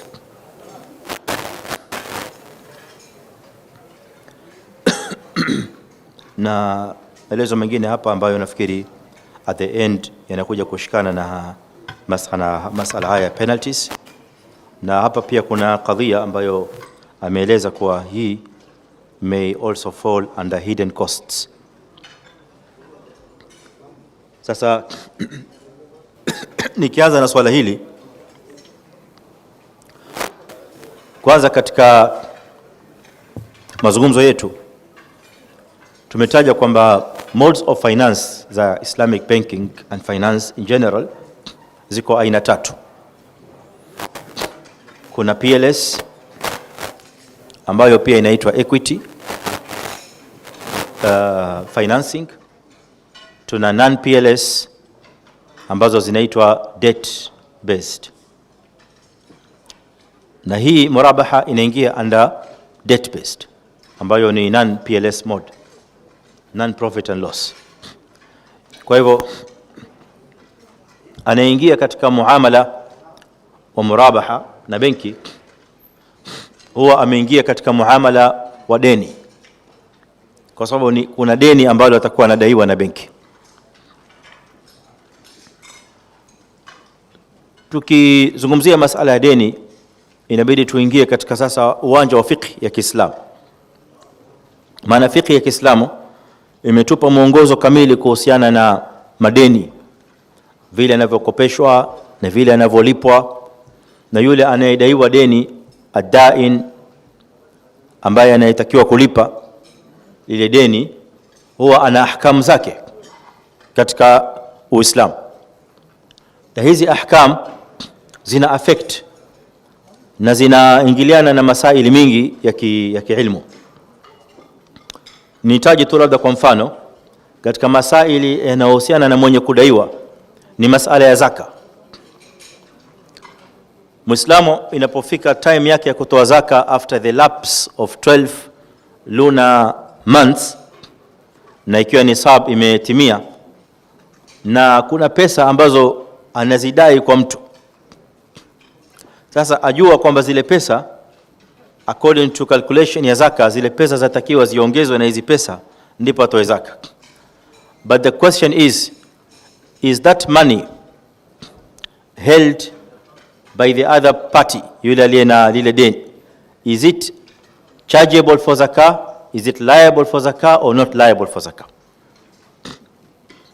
Nimetaja huu kama mfano ili kuonesha kwamba kuna masaili na ahkam makhsus ambazo zinamhusu mwenye kudaiwa na kadhalika mwenye kudai. Sasa nitataja kiasi ambacho kitatupelekea kuelewa jawabu hili swali,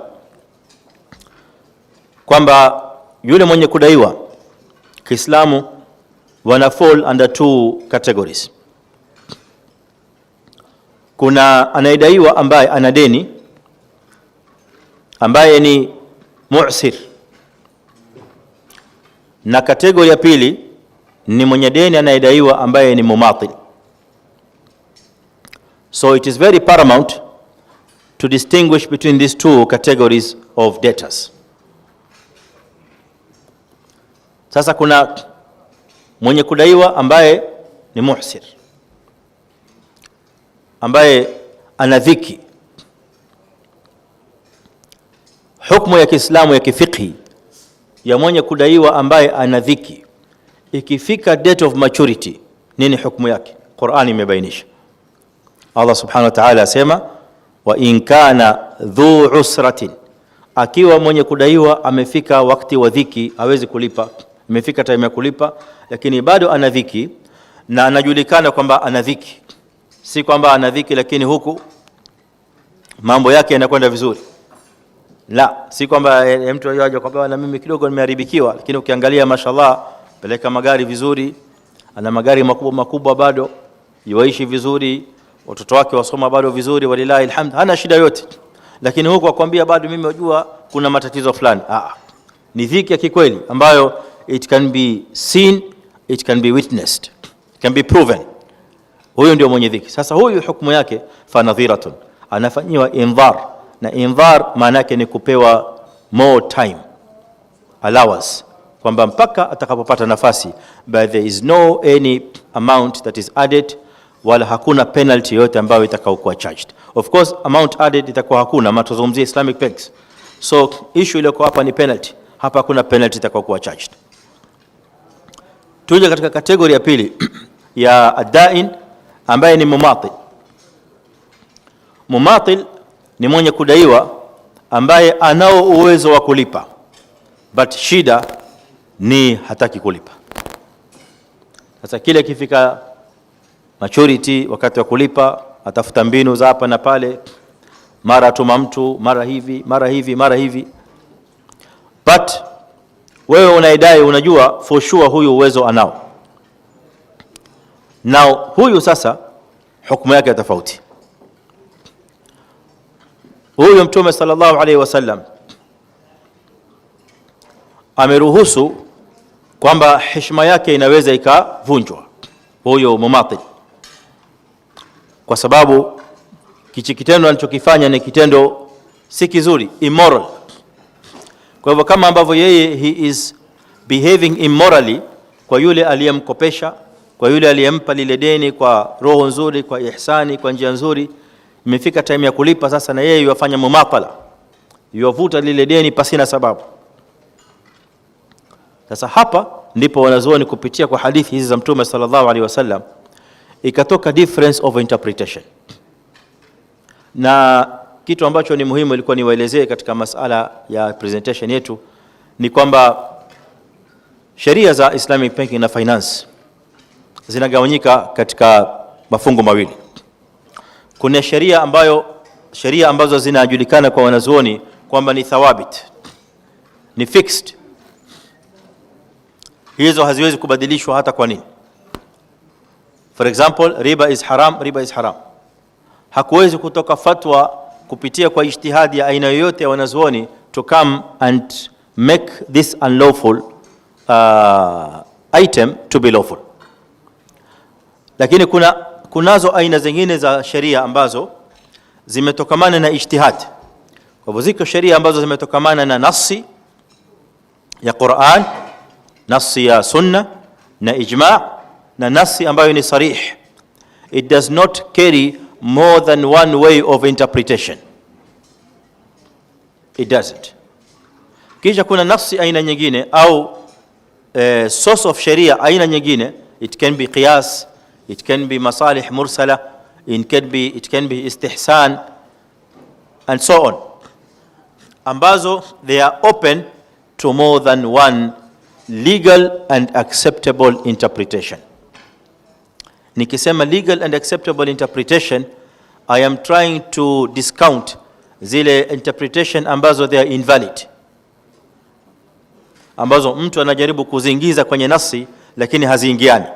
I will mention an example of that one at a later stage sasa hivi. So hapa katika mumatala, yule ambaye anayechelewesha kulipa and he has no justified reason to do that, wanazuoni wamekubaliana kwamba he deserves to be penalized kwa nasi ya hadithi ya Mtume sallallahu alaihi wasallam. Sasa tofauti ikatokea kwamba hii penalty, can it be monetary?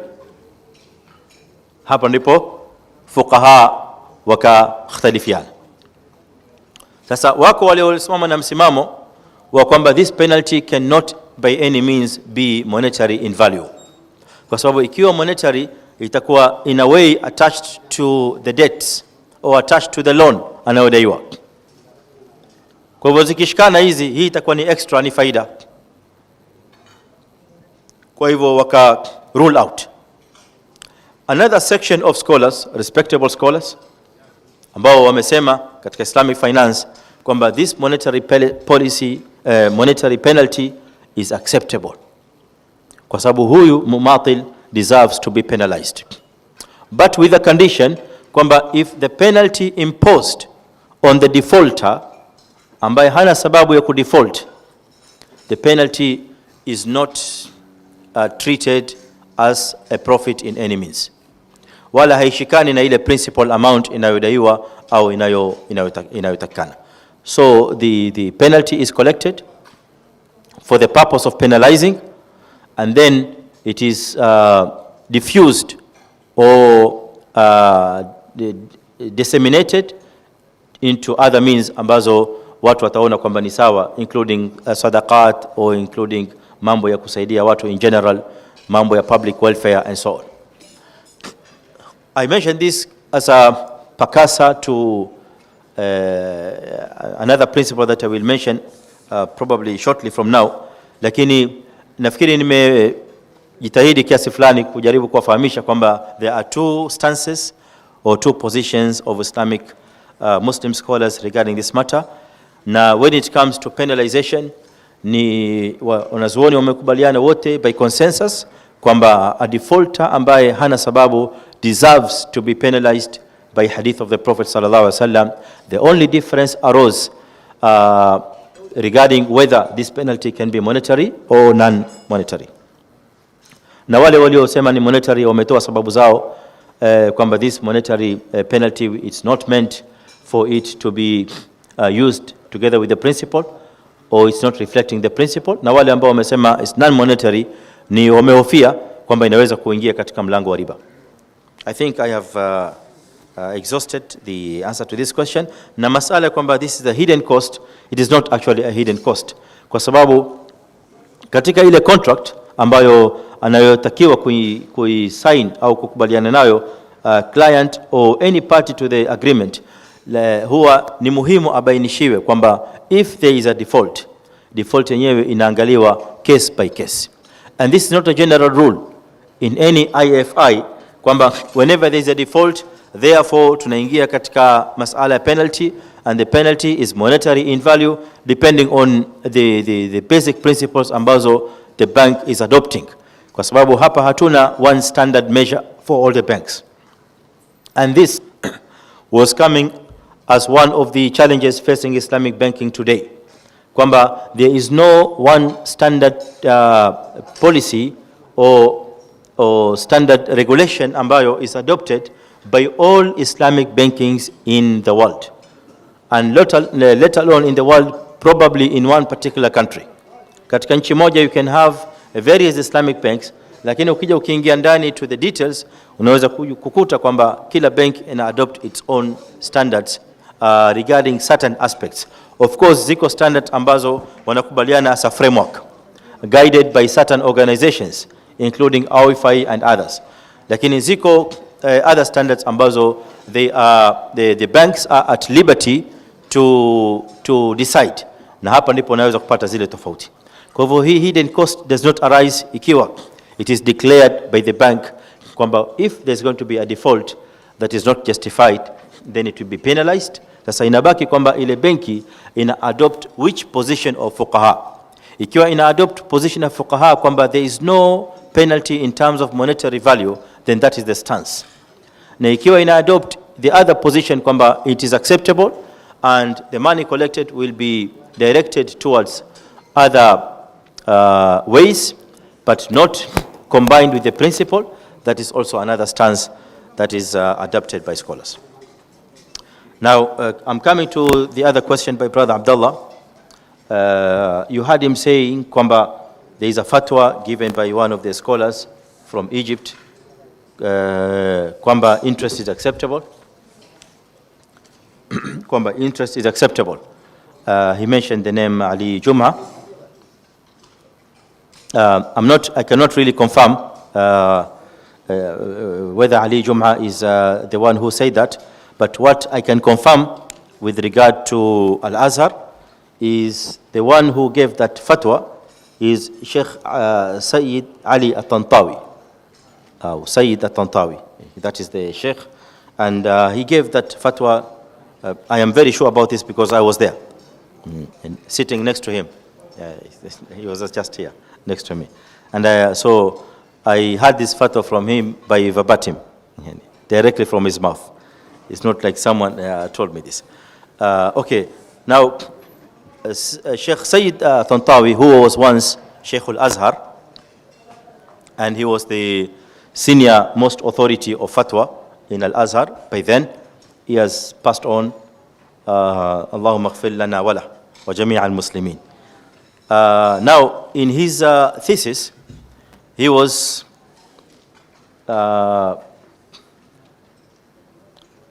presenting kwamba the loans are not all under one category, more or less like what we have presented in the slides. And he was under this impression or notion that we in Islam, all loans cannot be categorized as the same. So a loan can either be a consumption loan, as we have mentioned, or a production loan. And his thesis was leading to his fatwa is that it is the production loan that can bear interest and not the consumption loan. And this one, I confirm that it is the fatwa of Sheikh al-Azhar by then. And maybe just to add on that, he was not supported by majority of the scholars of including al-Azhar itself. They refuted this fatwa, and in fact, remember there were papers and books written regarding that to refute this particular fatwa. So I think we have discussed this one quite briefly katika presentation zetu, tukasema kwamba Uislamu hautofautishi baina ya consumption loan na production loan. Loan ni loan na riba ni riba. So there's no point of time unaweza kusema kwamba hii loan inaruhusiwa kwa sababu ni production, ni ya biashara, na hii loan ni ya kibinafsi, huwezi kuweka riba. Hadha kalam batil wala dalila alayh. Na aya ambayo alikuwa he was citing and presenting as evidence is the ayah we have read in from Surah Ali Imran, Ya ayyuhalladhina amanu la ta'kulu riba adhafan mudha'afa. Allah subhanahu wa ta'ala says, "O you who believe, do not consume usury doubled and redoubled or multiplied." But this verse, as we said, does not reflect the judgment regarding riba that he was trying to present. Kisha Allah Abdullah akatupeleka katika masala ya inflation. Nafikiri sote tulimsikia, na mimi niligusia kidogo masala ya TVM.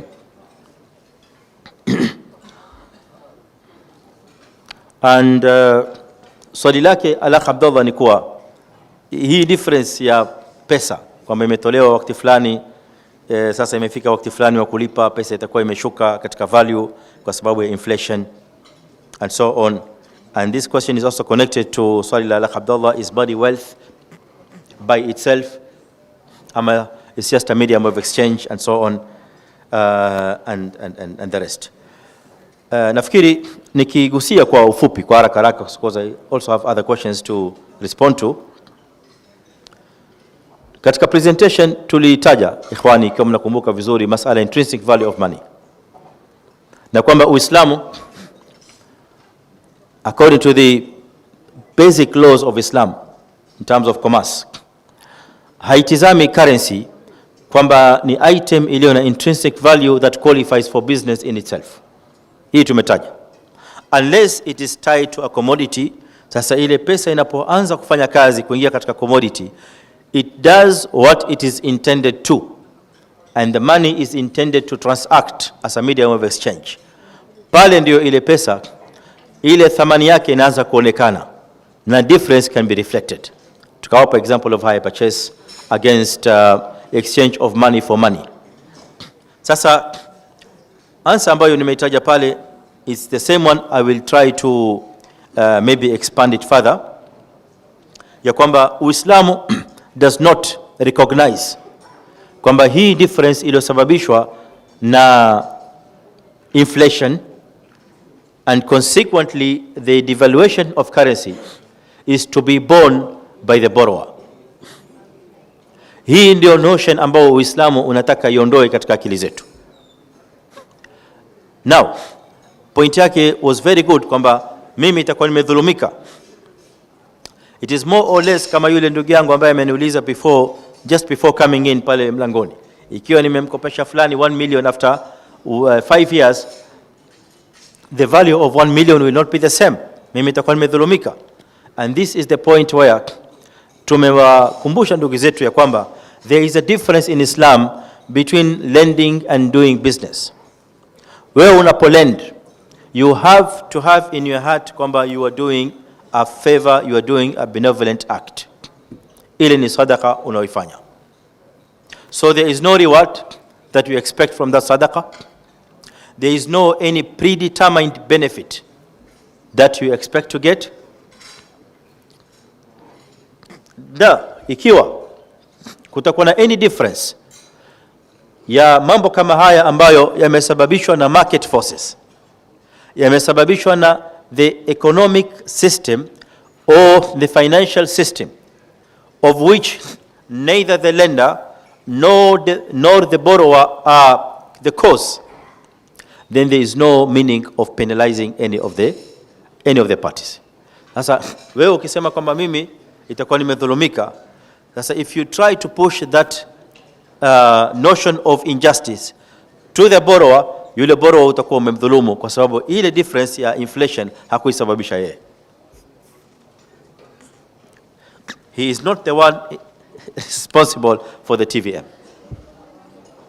Sasa hii inatupelekea ikhwan katika masala yafuatayo kwamba ikiwa you want to lend, at the same time hutaki pesa yako ishuke katika value, then it means wewe you are not ready for benevolent act. Therefore tafuta kitu kingine ufanye, fanya naye biashara yule aliyekuja. Mwambie mimi badala kukopesha naona afadhali tufanye biashara. Wewe unataka kitu gani? Mimi nataka kufanya jambo fulani. Tuingie kwenye partnership. Tuingie katika mudharaba. Kwa sababu in that way wewe utaweza kupata return, you can maintain your money, you can maintain your capital and so on, na value yako itakuwa iko pale, of course given the rules that we have mentioned under mudharaba and musharaka. But if you want to do a benevolent act, then the law is asking you to do and to carry out the benevolent with all your heart. Pesa imeshuka katika value, sio yule uliyomkopesha ndiye ameshukisha value. Value imeshukishwa na market forces. Value imeshukishwa na ule wakati ile pesa ambayo imepita. Therefore wewe kama Muislamu ambaye unakubali aya ya Allah subhanahu wa ta'ala aliyokuambia kwamba usichukue interest wala usiongeze, yule ndiye aliyekwambia kwamba ukikopesha mimi ndiye nitakayekulipa. Man dha alladhi yuqridu Allah qardan hasanan fayudha'ifuhu lahu adha'afan kathira. Ikiwa Allah subhanahu wa ta'ala umemkopesha na akakulipa marudufu na marudufu, kadhalika ukiwakopesha waja wake Allah subhanahu wa ta'ala pia anakulipa marudufu na marudufu. Kwa hivyo that multiplying effect and doubling and redoubling will come from Allah subhanahu wa ta'ala, not from the human being. Otherwise haya ambao uliyataja suggestions hizi zimetajwa na scholars as well.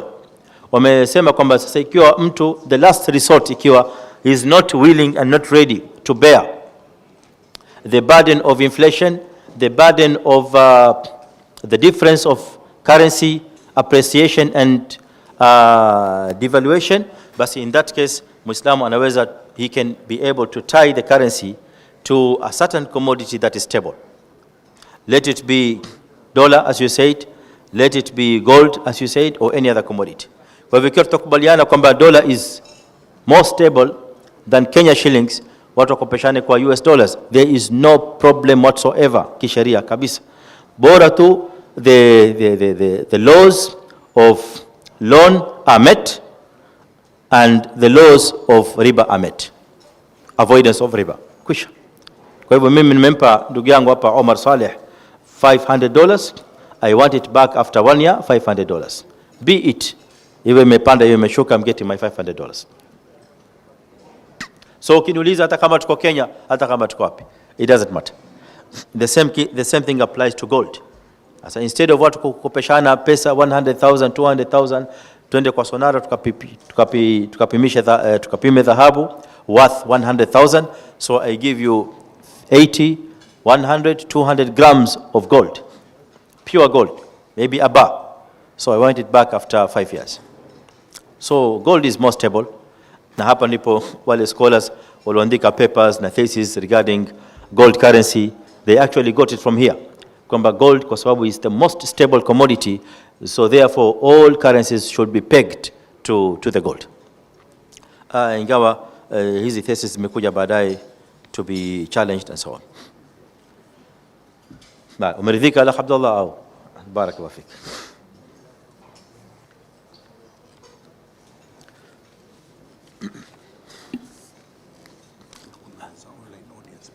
Okay, tamam, asante.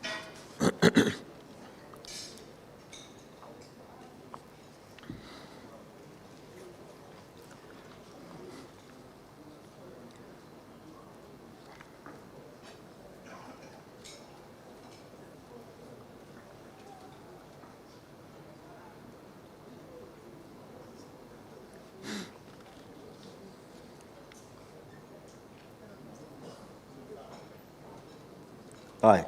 This paper contains 2 questions, but it appears like ni maswali yameandikwa na watu wawili tofauti. I can go for this one first before getting into others. Al-akh anauliza na kuna maswali mengine yamekuja kadhalika kwa online. So nafikiri wale walioko online pia tunaweza tukawapa kidogo nafasi yao kwa haya walioyauliza. Anauliza al-akh, when purchasing a car through Islamic bank, they make it compulsory for you to take comprehensive insurance for the car.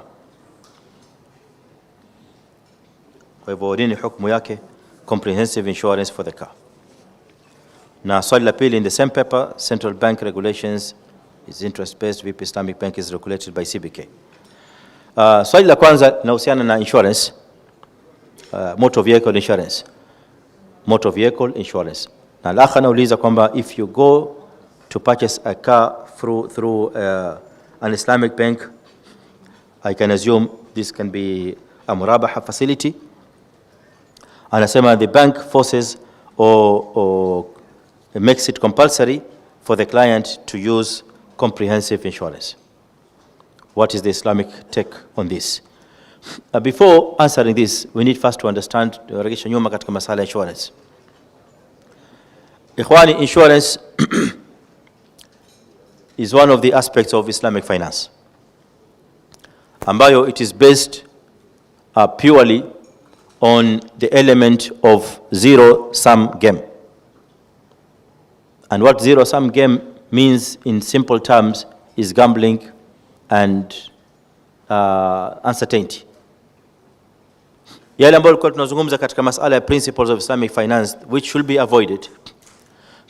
One of the major factors ambazo zinafanya Islamic insurance to be an unlawful instrument or unlawful facility in Islam is the aspect of uncertainty. The aspect of gharar. Na gharar ni kwamba kitu hakijulikani kitatokea ama kitokee. Something will take place or not. Now, what has made insurance to be unlawful is as follows. I'll make it quite simple.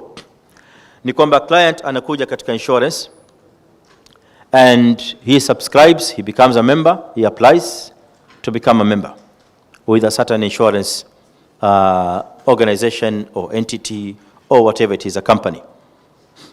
Then he is required to be paying premiums, probably upfront. So if it's a motor vehicle, nalipa premium, and the firm will insure you against what? Depending on the product that you have chosen and you have paid for. So ikiwa umelipa premium ya accident, so you'll be insured against accident 1, 2, 3. Wengine they insure their vehicles against fire, against burglary and stealing and so on. And it doesn't apply only to motor vehicle, to many other items in our day-to-day living and undertaking. Now, the aspect of gharar that has come in to render this particular facility unlawful is the very simple reason that none of you, si wewe wala si insurer, is sure that that particular accident which is insured against is going to happen. Hii accident ambayo tumeichukulia insurance, or whatever the case it is ambayo imekuwa insured, is it going to happen or not going to happen? And the same case applies to health insurance.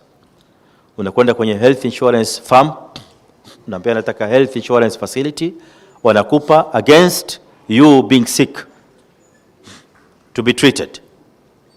Sasa unalipa premium ya kwamba ikitokea kwamba wewe umekuwa mgonjwa utakwenda kutibiwa. But to what extent are you sure you're going to be sick? What percentage? Now, firms, they have their calculations.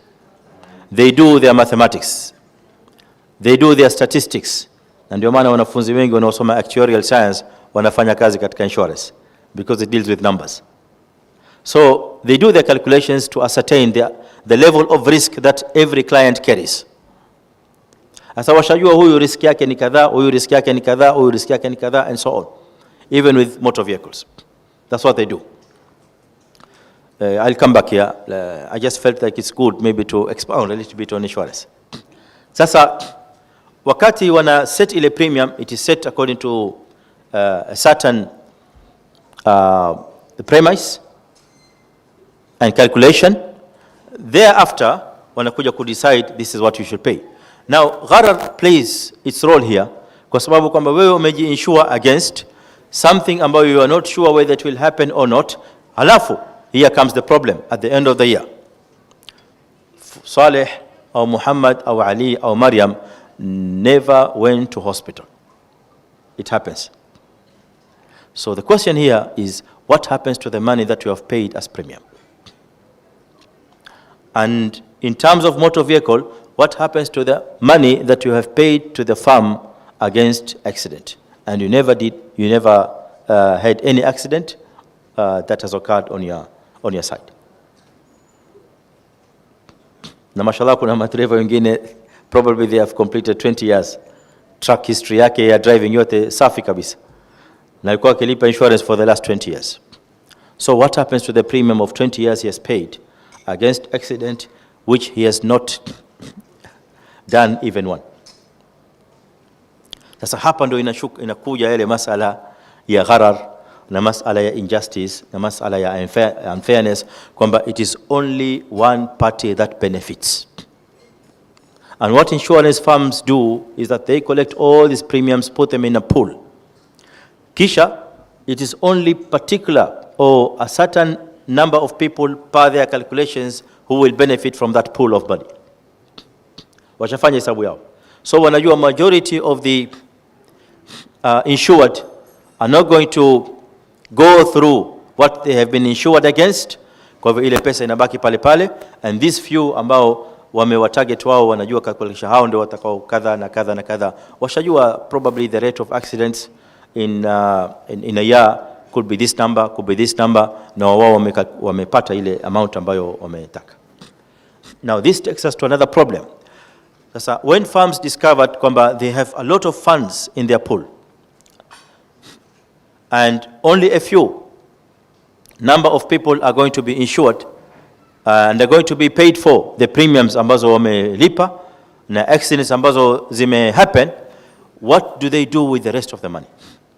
And this has made many firms to add another evil to already what is unlawful, ambayo ni gharar, wakaongeza na evil nyingine, the evil of riba. So zile premiums ambazo they are paid to majority of the firms are directly taken to the banks for generating interest. And don't be surprised, what is actually being paid to most of the clients could be only coming from the interest. Hawagusi hata kitu kidogo from the premiums paid. Now this has made the insurance to be even carrying more evil than what we had thought before. Manake kule zamani ilikuwa ni masala ya gharar peke yake and uncertainty, but it has now added up with another unlawful business or transaction, and that is riba. Now naomba tafadhalini in connection to this msije mkaniuliza masala NHIF because it's being asked a lot. I hope not to see one here. Lakini it has another ruling. NHIF has a distinct ruling compared to the private firms. Pengine siku nyingine tukipata wakati we can get into more details about NHIF and others. Imefanywa study by most of the scholars. Na there is something that is to be presented on that. Na sasa regarding this one, ikhwani, at the same time tunataja kwamba the environment ambayo tuko nayo sasa hivi hapa nchini kwetu, we are living in an environment that is very complex. Tuna mambo ambayo tunajua kwamba ni haram, unlawful, na kuna mambo ambayo we are compelled to undertake or to do by the laws of the land. Now, Muislamu definitely in such kind of a scenario anakuwa you are left with no option other than doing.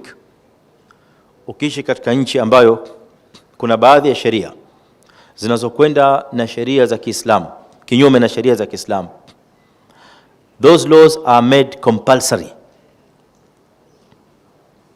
There is a certain extent by which they can be accommodated. Naomba hapa kidogo mnisikize kwa makini kwa sababu I don't want to cause confusion or nor give you a hint towards something that may be easily misunderstood. Narudia, Waislamu tunaoishi katika environment kama hizi ambazo they are quite complex. On one side of our living we are tied by our Islamic tenets and our Islamic laws. On the other side of our living, we are also compelled to abide by the laws of the land. Definitely what takes precedence by default, what takes precedence is the laws of Allah subhanahu wa ta'ala and His Messenger. Lakini iko situation ambayo au iko extent ambayo inaweza kuingia katika window ya dharura ambayo inakubalika, which can accommodate certain areas ambazo Waislamu wanakuwa hawana budi nazo. And this is what takes us to motor vehicle insurance. Driving a car katika nchi hizi, you are not able to drive a car without an insurance. Let us first of all, nawaomba kidogo tutoke katika ile assumption kwamba we have an Islamic insurance which is takaful. Tutafika huko baadaye. Lakini I'm putting you under this scenario kwanza ya kuelewa so that we understand the concept, kwa assuming that we are in that scenario where we have no option except to embrace the insurance. Now, before answering whether or not that is a dharura or not a dharura, whether or not that is acceptable or not, kwanza Islamic scholars are interested in establishing the level of dharura. Na hapa ndipo I really want to ask you to be extremely cautious, kwa sababu shida inapatikana leo in our societies kwamba whenever something is done, whenever there is a breach of an Islamic law, there is a violation of a rule of Allah subhanahu wa ta'ala or His Messenger sallallahu alayhi wa sallam, then immediately you get it kwamba it is followed up by a dharura. And this is extremely dangerous, kwa sababu the window of dharura by default is closed. It is only opened when it is extremely necessary. And when is it extremely necessary? When it is examined and determined by qualified people kwamba it is indeed a dharura. Naomba tuelewane hapa vizuri kidogo, naona mambo yanazidi kwa magumu na sasa nyinyi watu wakula pilau na biriani. Mimi bado niko fiti maana sijala. Mimi niko soba. Sasa nyinyi wenzangu ndio sijui if you can still handle what I'm trying to put across. Kwa hivyo ikhwani, hii dharura it is existing, iko but it is only opened, that door of dharura, when there is a necessity to do so. When is that necessity to do so arises? Ni pale ambapo a qualified authority determines after thorough examination kwamba this indeed is a dharura. What I'm trying to say hapa kwa ufupi ikhwani ni kwamba not any person is qualified to say this is dharura and this is not a dharura. Maana ikiachiliwa kwa watu, to normal people, to general public, wao waachiwe wao kwamba jamani palipo na dharura wewe fanya, then everything in our living is dharura. We know that very well. Kila kitu kwetu itakuwa dharura. Ukichamua itakuwa dharura, ukikohoa itakuwa dharura, which is not actually the case. So dharura is determined by a qualified persons kwamba hii ni kweli dharura, na ha determine according to his whims. There are certain laid down knowledge and principles zinaangaliwa, kwa sababu viko vipimo, na vipimo vimetajwa kwenye Qur'ani, faman idhturra ghayra baghin wala adin fala ithma alayh. That is what dharura refers to. So when there is a life-threatening concern, when there is an issue that leads to people losing an important usufruct, and usufruct is a term used in finance to refer to benefit. Now this leads us to another principle. I didn't want to go to this much details, lakini I can see myself being carried into that, lakini maybe due to necessity. Sasa this leads us to another sub principle ya hii ambayo nimeitaja kwanza, na principle inayosimama hapa ambayo inaizungumzia is well known to most of us. Ad-daruratu tubihu al-mahdhurat. But is driving a motor vehicle in Kenya really a dharura? What do you say?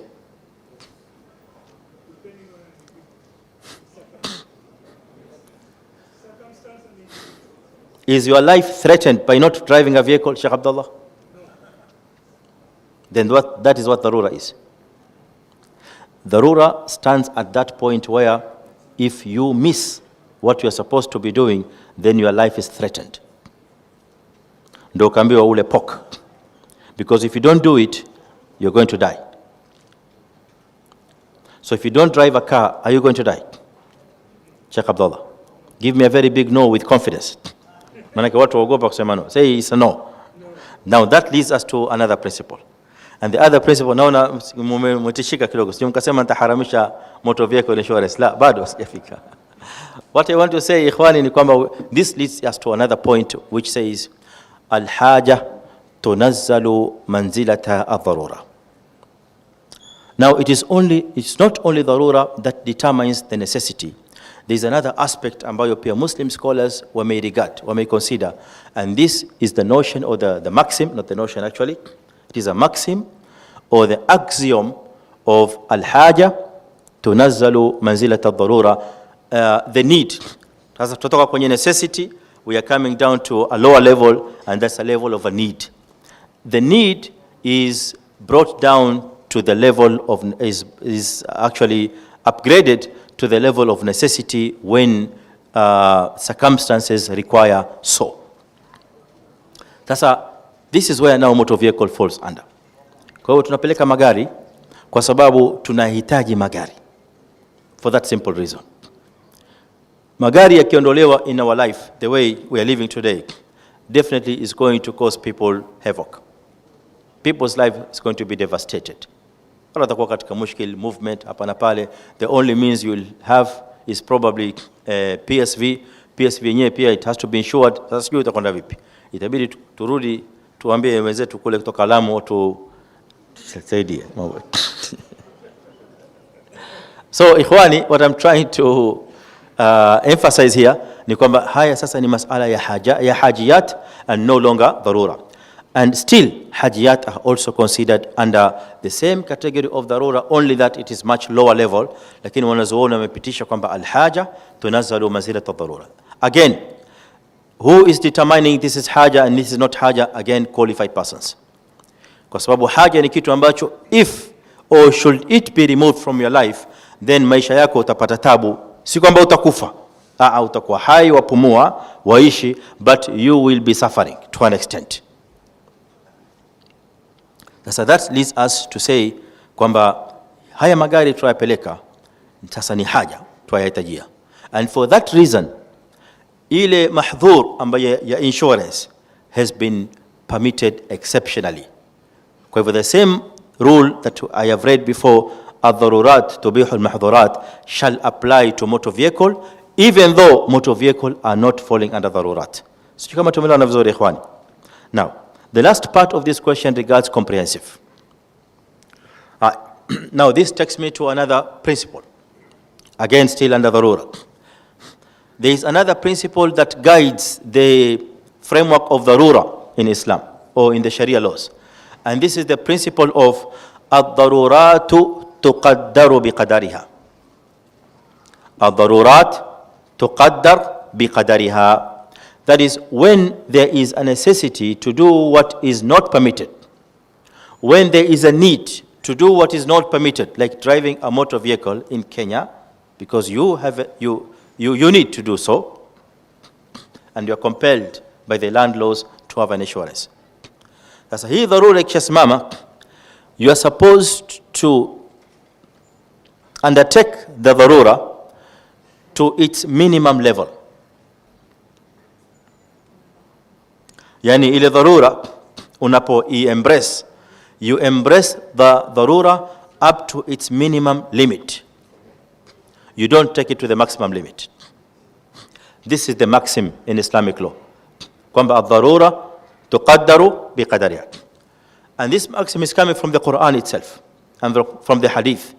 Kwamba Mtume sallallahu alaihi wasallam, when he mentioned kwamba Waislamu wameruhusiwa kula pork wakati wa njaa, imekukaba ile njaa imefika level ya makhmasa, na makhmasa is hunger, njaa ambayo if you fail to eat you're going to die, which is obviously dharura. Then the Prophet sallallahu alaihi wasallam went further to make it clear kwamba this dharura shall be treated to its maximum level, meaning kwamba unakula according to the words used in hadith, lisaddi ramaq, to the extent that will only keep you alive. Asa pork ni haram, tumeambiwa tusile. Famani thurra fi makhmasatin, unapokuwa katika hali ya makhmasa, hunger ambayo it is extreme, then you eat, but only to the extent that will make you alive. So I don't know what extent will make you alive depending on your body requirement, lakini it can be a piece, very small piece of flesh, itategemea na ulaji wa mtu, na mwingine atakula zaidi hapo kidogo, but not a whole plate, sinia limejaa kuanzia hapa paka pale. Wazi ikhwan. Na kadhalika kiu, and you have khamr, you will also drink to the lowest possible level that will keep you alive, so as to sustain your life. Now this is the principle that is applied by Muslim scholars when it comes to insurance, and in insurance terms that is also applicable tunapokuja katika masala ya dharurat. Now huyu aliuliza hili swali, probably he is hinting at one point, na point yenyewe ni kwamba insurance ina categories. There is comprehensive, which is the highest, and there is third party. Third party, kwa wale ambao pengine they're not aware or very familiar with this term, third party ni insurance ambayo la qadar Allah pakitokea accident analipwa yule uliyemgonga peke yake, wewe mwenyewe utajisota, wewe utaangalia utafanya vipi wewe na gari lako, so anayelipwa ni yule third party ambaye umemgonga, that's all. So this is the extent ambayo inaangaliwa katika insurance. Now I suppose huyu aliyeuliza maybe is hinting kwamba kwa sababu ikiwa swali lake ni la insurance, then we have answered insurance kwamba ni hajiyat. There's no problem in that. Ikiwa point yake ni kwamba are we allowed to embrace comprehensive when we have third party insurance or not?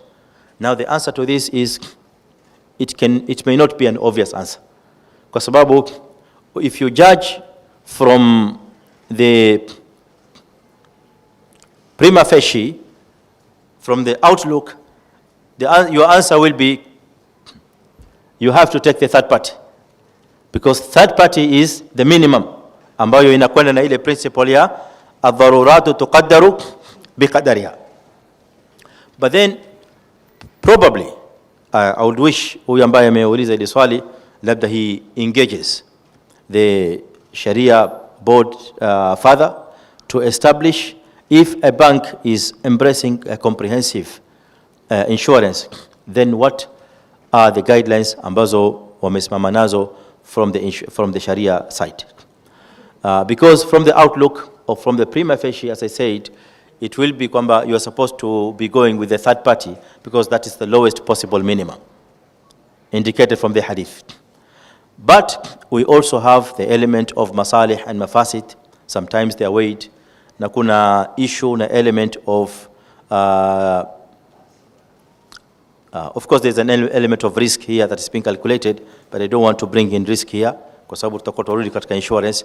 There is an element of ikhtilaf an-nadhar fi al-masalih wal mafasid. So should this questioner still be in doubt regarding mas'ala ya how the bank is embracing comprehensive, then namuomba kwamba we can have a forum with him to establish this matter further. Kwa sababu, as I said, from the outlook, it should be the third party insurance. Sasa nafahamu kwamba kuna baadhi ya magari mengine depending on the type of vehicle, whether it's new or not, kuna certain from my memory kwamba kuna certain motor vehicles which when you purchase you are compelled to take comprehensive insurance. You are compelled, maybe by virtue of the fact that the motor vehicle is new, probably, and so on. I don't know if this is applicable in the country, but I remember this when I was in Emirates, United Arab Emirates. The law states that if you purchase a new vehicle, then the law is compelling you to take comprehensive insurance, not any other insurance. And this is where I'm asking the questioner to probe this matter further with the Sharia department and so on to see how this is applicable in that case. Naam, Sheikh Abdullah.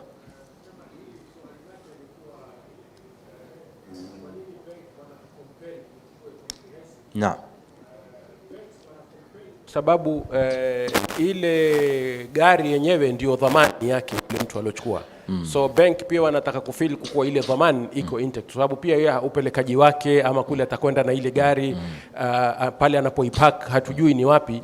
Kwa hivyo maadamu tangu hapo ni compulsory kiserikali, we may as well go for a comprehensive kwa sababu pia ndio dhamani. Lakini akiwa amekubali kuweka dhamani nyingine other than the motor vehicle itself, then wanaruhusiwa kuwa third party kwa sababu.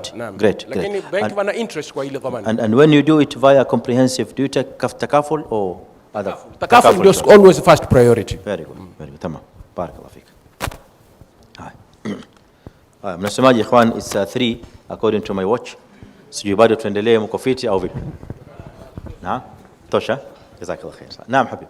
Basi swali huyu kwa vile amekuja paka hapa mbele, mmemwonea imani tumruhusu kidogo. Swala langu liweza kuwa nje ya mada, lakini tukaufahamu kama utakavyoeleza. Mimi nilikuwa nazungumzia habari ya pesa za kustaafu baada ya kustaafu. Yani permanent and pensionable. Sasa hizi pesa ambazo nazotarajia pengine mtalipo baada ya kustaafu, itakuwa ni riba ile ambayo unapokea kila mwezi au vipi? Pesa za kustaafu? Sio NSSF. Pension and permanent and pensionable. Aiwa. Itakapofikia wakati nimeretire. Ile pesa ambayo nitakuwa nalipwa kila mwezi. Itakuwa ni riba ile au vipi inshallah? Itakuwa nifahamishe bwana. Aiwa. Ingekuwa ni riba, ilikuwa umepanga kufanya vipi? Ingekuwa ni riba. Naam. Ingekuwa ni riba kwa mfano. Naam. Ungefanyaje? Una zile pesa. Ningeiacha. Ungeziacha? Naam. Huko kuna NSSF. Yeah. Au ungezichukua ukapeleka kwa maskini na mayatima kupeleka madrasa. Ndio nataka unifahamishe ni riba ama si riba. Sasa kabla mimi sijakujibu wewe mwenyewe. Naam. Ingekuwa zile pesa ni za riba, ulikuwa umepanga kufanyaje? Angeziacha tu. Ungeziacha. Barakallahu fika. Asante. Sio riba. Si riba zile pesa. Sio riba. Asante. Hai. Nina ombi ikhwan hawa waliuliza ambao tukaweza kuwajibu. Naomba kupitia kwa coordinator wa maswali kama unaweza kuregeshewa haya makaratasi so that they append their contacts katika haya makaratasi, either numbers za simu or emails, so that I am able to respond to all the questions. Isionekane kwamba maswali mengine wamekosa kujibiwa. Kwa hivyo naomba if it won't be cumbersome, tuwaregeshe makaratasi haya so that they can write their contact numbers, halafu inshallah taala at during my convenience nitaweza ku respond to them inshallah.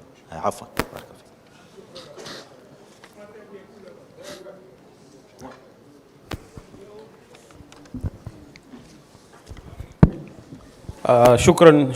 Shukran wa jazakumullah khair.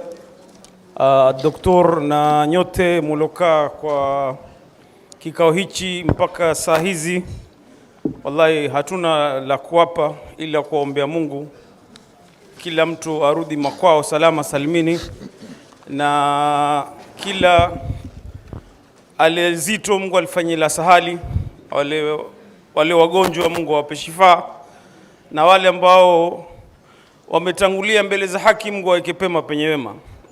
Sote kama Gulf tutachukua fursa hii kuwashukuru na kwa ukarimu wenu kukaa na sisi mpaka saa hizi. Tutawaambia shukran wa jazakumullahu khairan wa ba'da alkhair wa jannatun na'im inshallah.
no longer need to beat traffic or queue in a banking hall to transact. Gulf African Bank's online banking platform, Gubnet, offers you the fastest way to manage your money from anywhere, anytime, securely. You can now take care of your everyday banking needs from the comfort of your home, office, or while on the move. With Gubnet, you can transfer funds to any bank account using SWIFT and RTGS and make multi-currency transfers while viewing daily foreign exchange dashboards. Opening a supplementary account is way easier on Gubnet. You can request your debit cards and checkbooks online, stop a check service, and instantly make bill payments like credit card payments and iTax easily. You also get to manage all your internal and external standing orders with a simple setting and pay your employees and suppliers instantly and securely. Are you an individual, business or NGO seeking convenience and a way to manage your account from anywhere, anytime? Then Gubnet is the solution you're looking for. Bank on time with Gubnet. Visit your nearest Gulf African Bank branch to sign up today.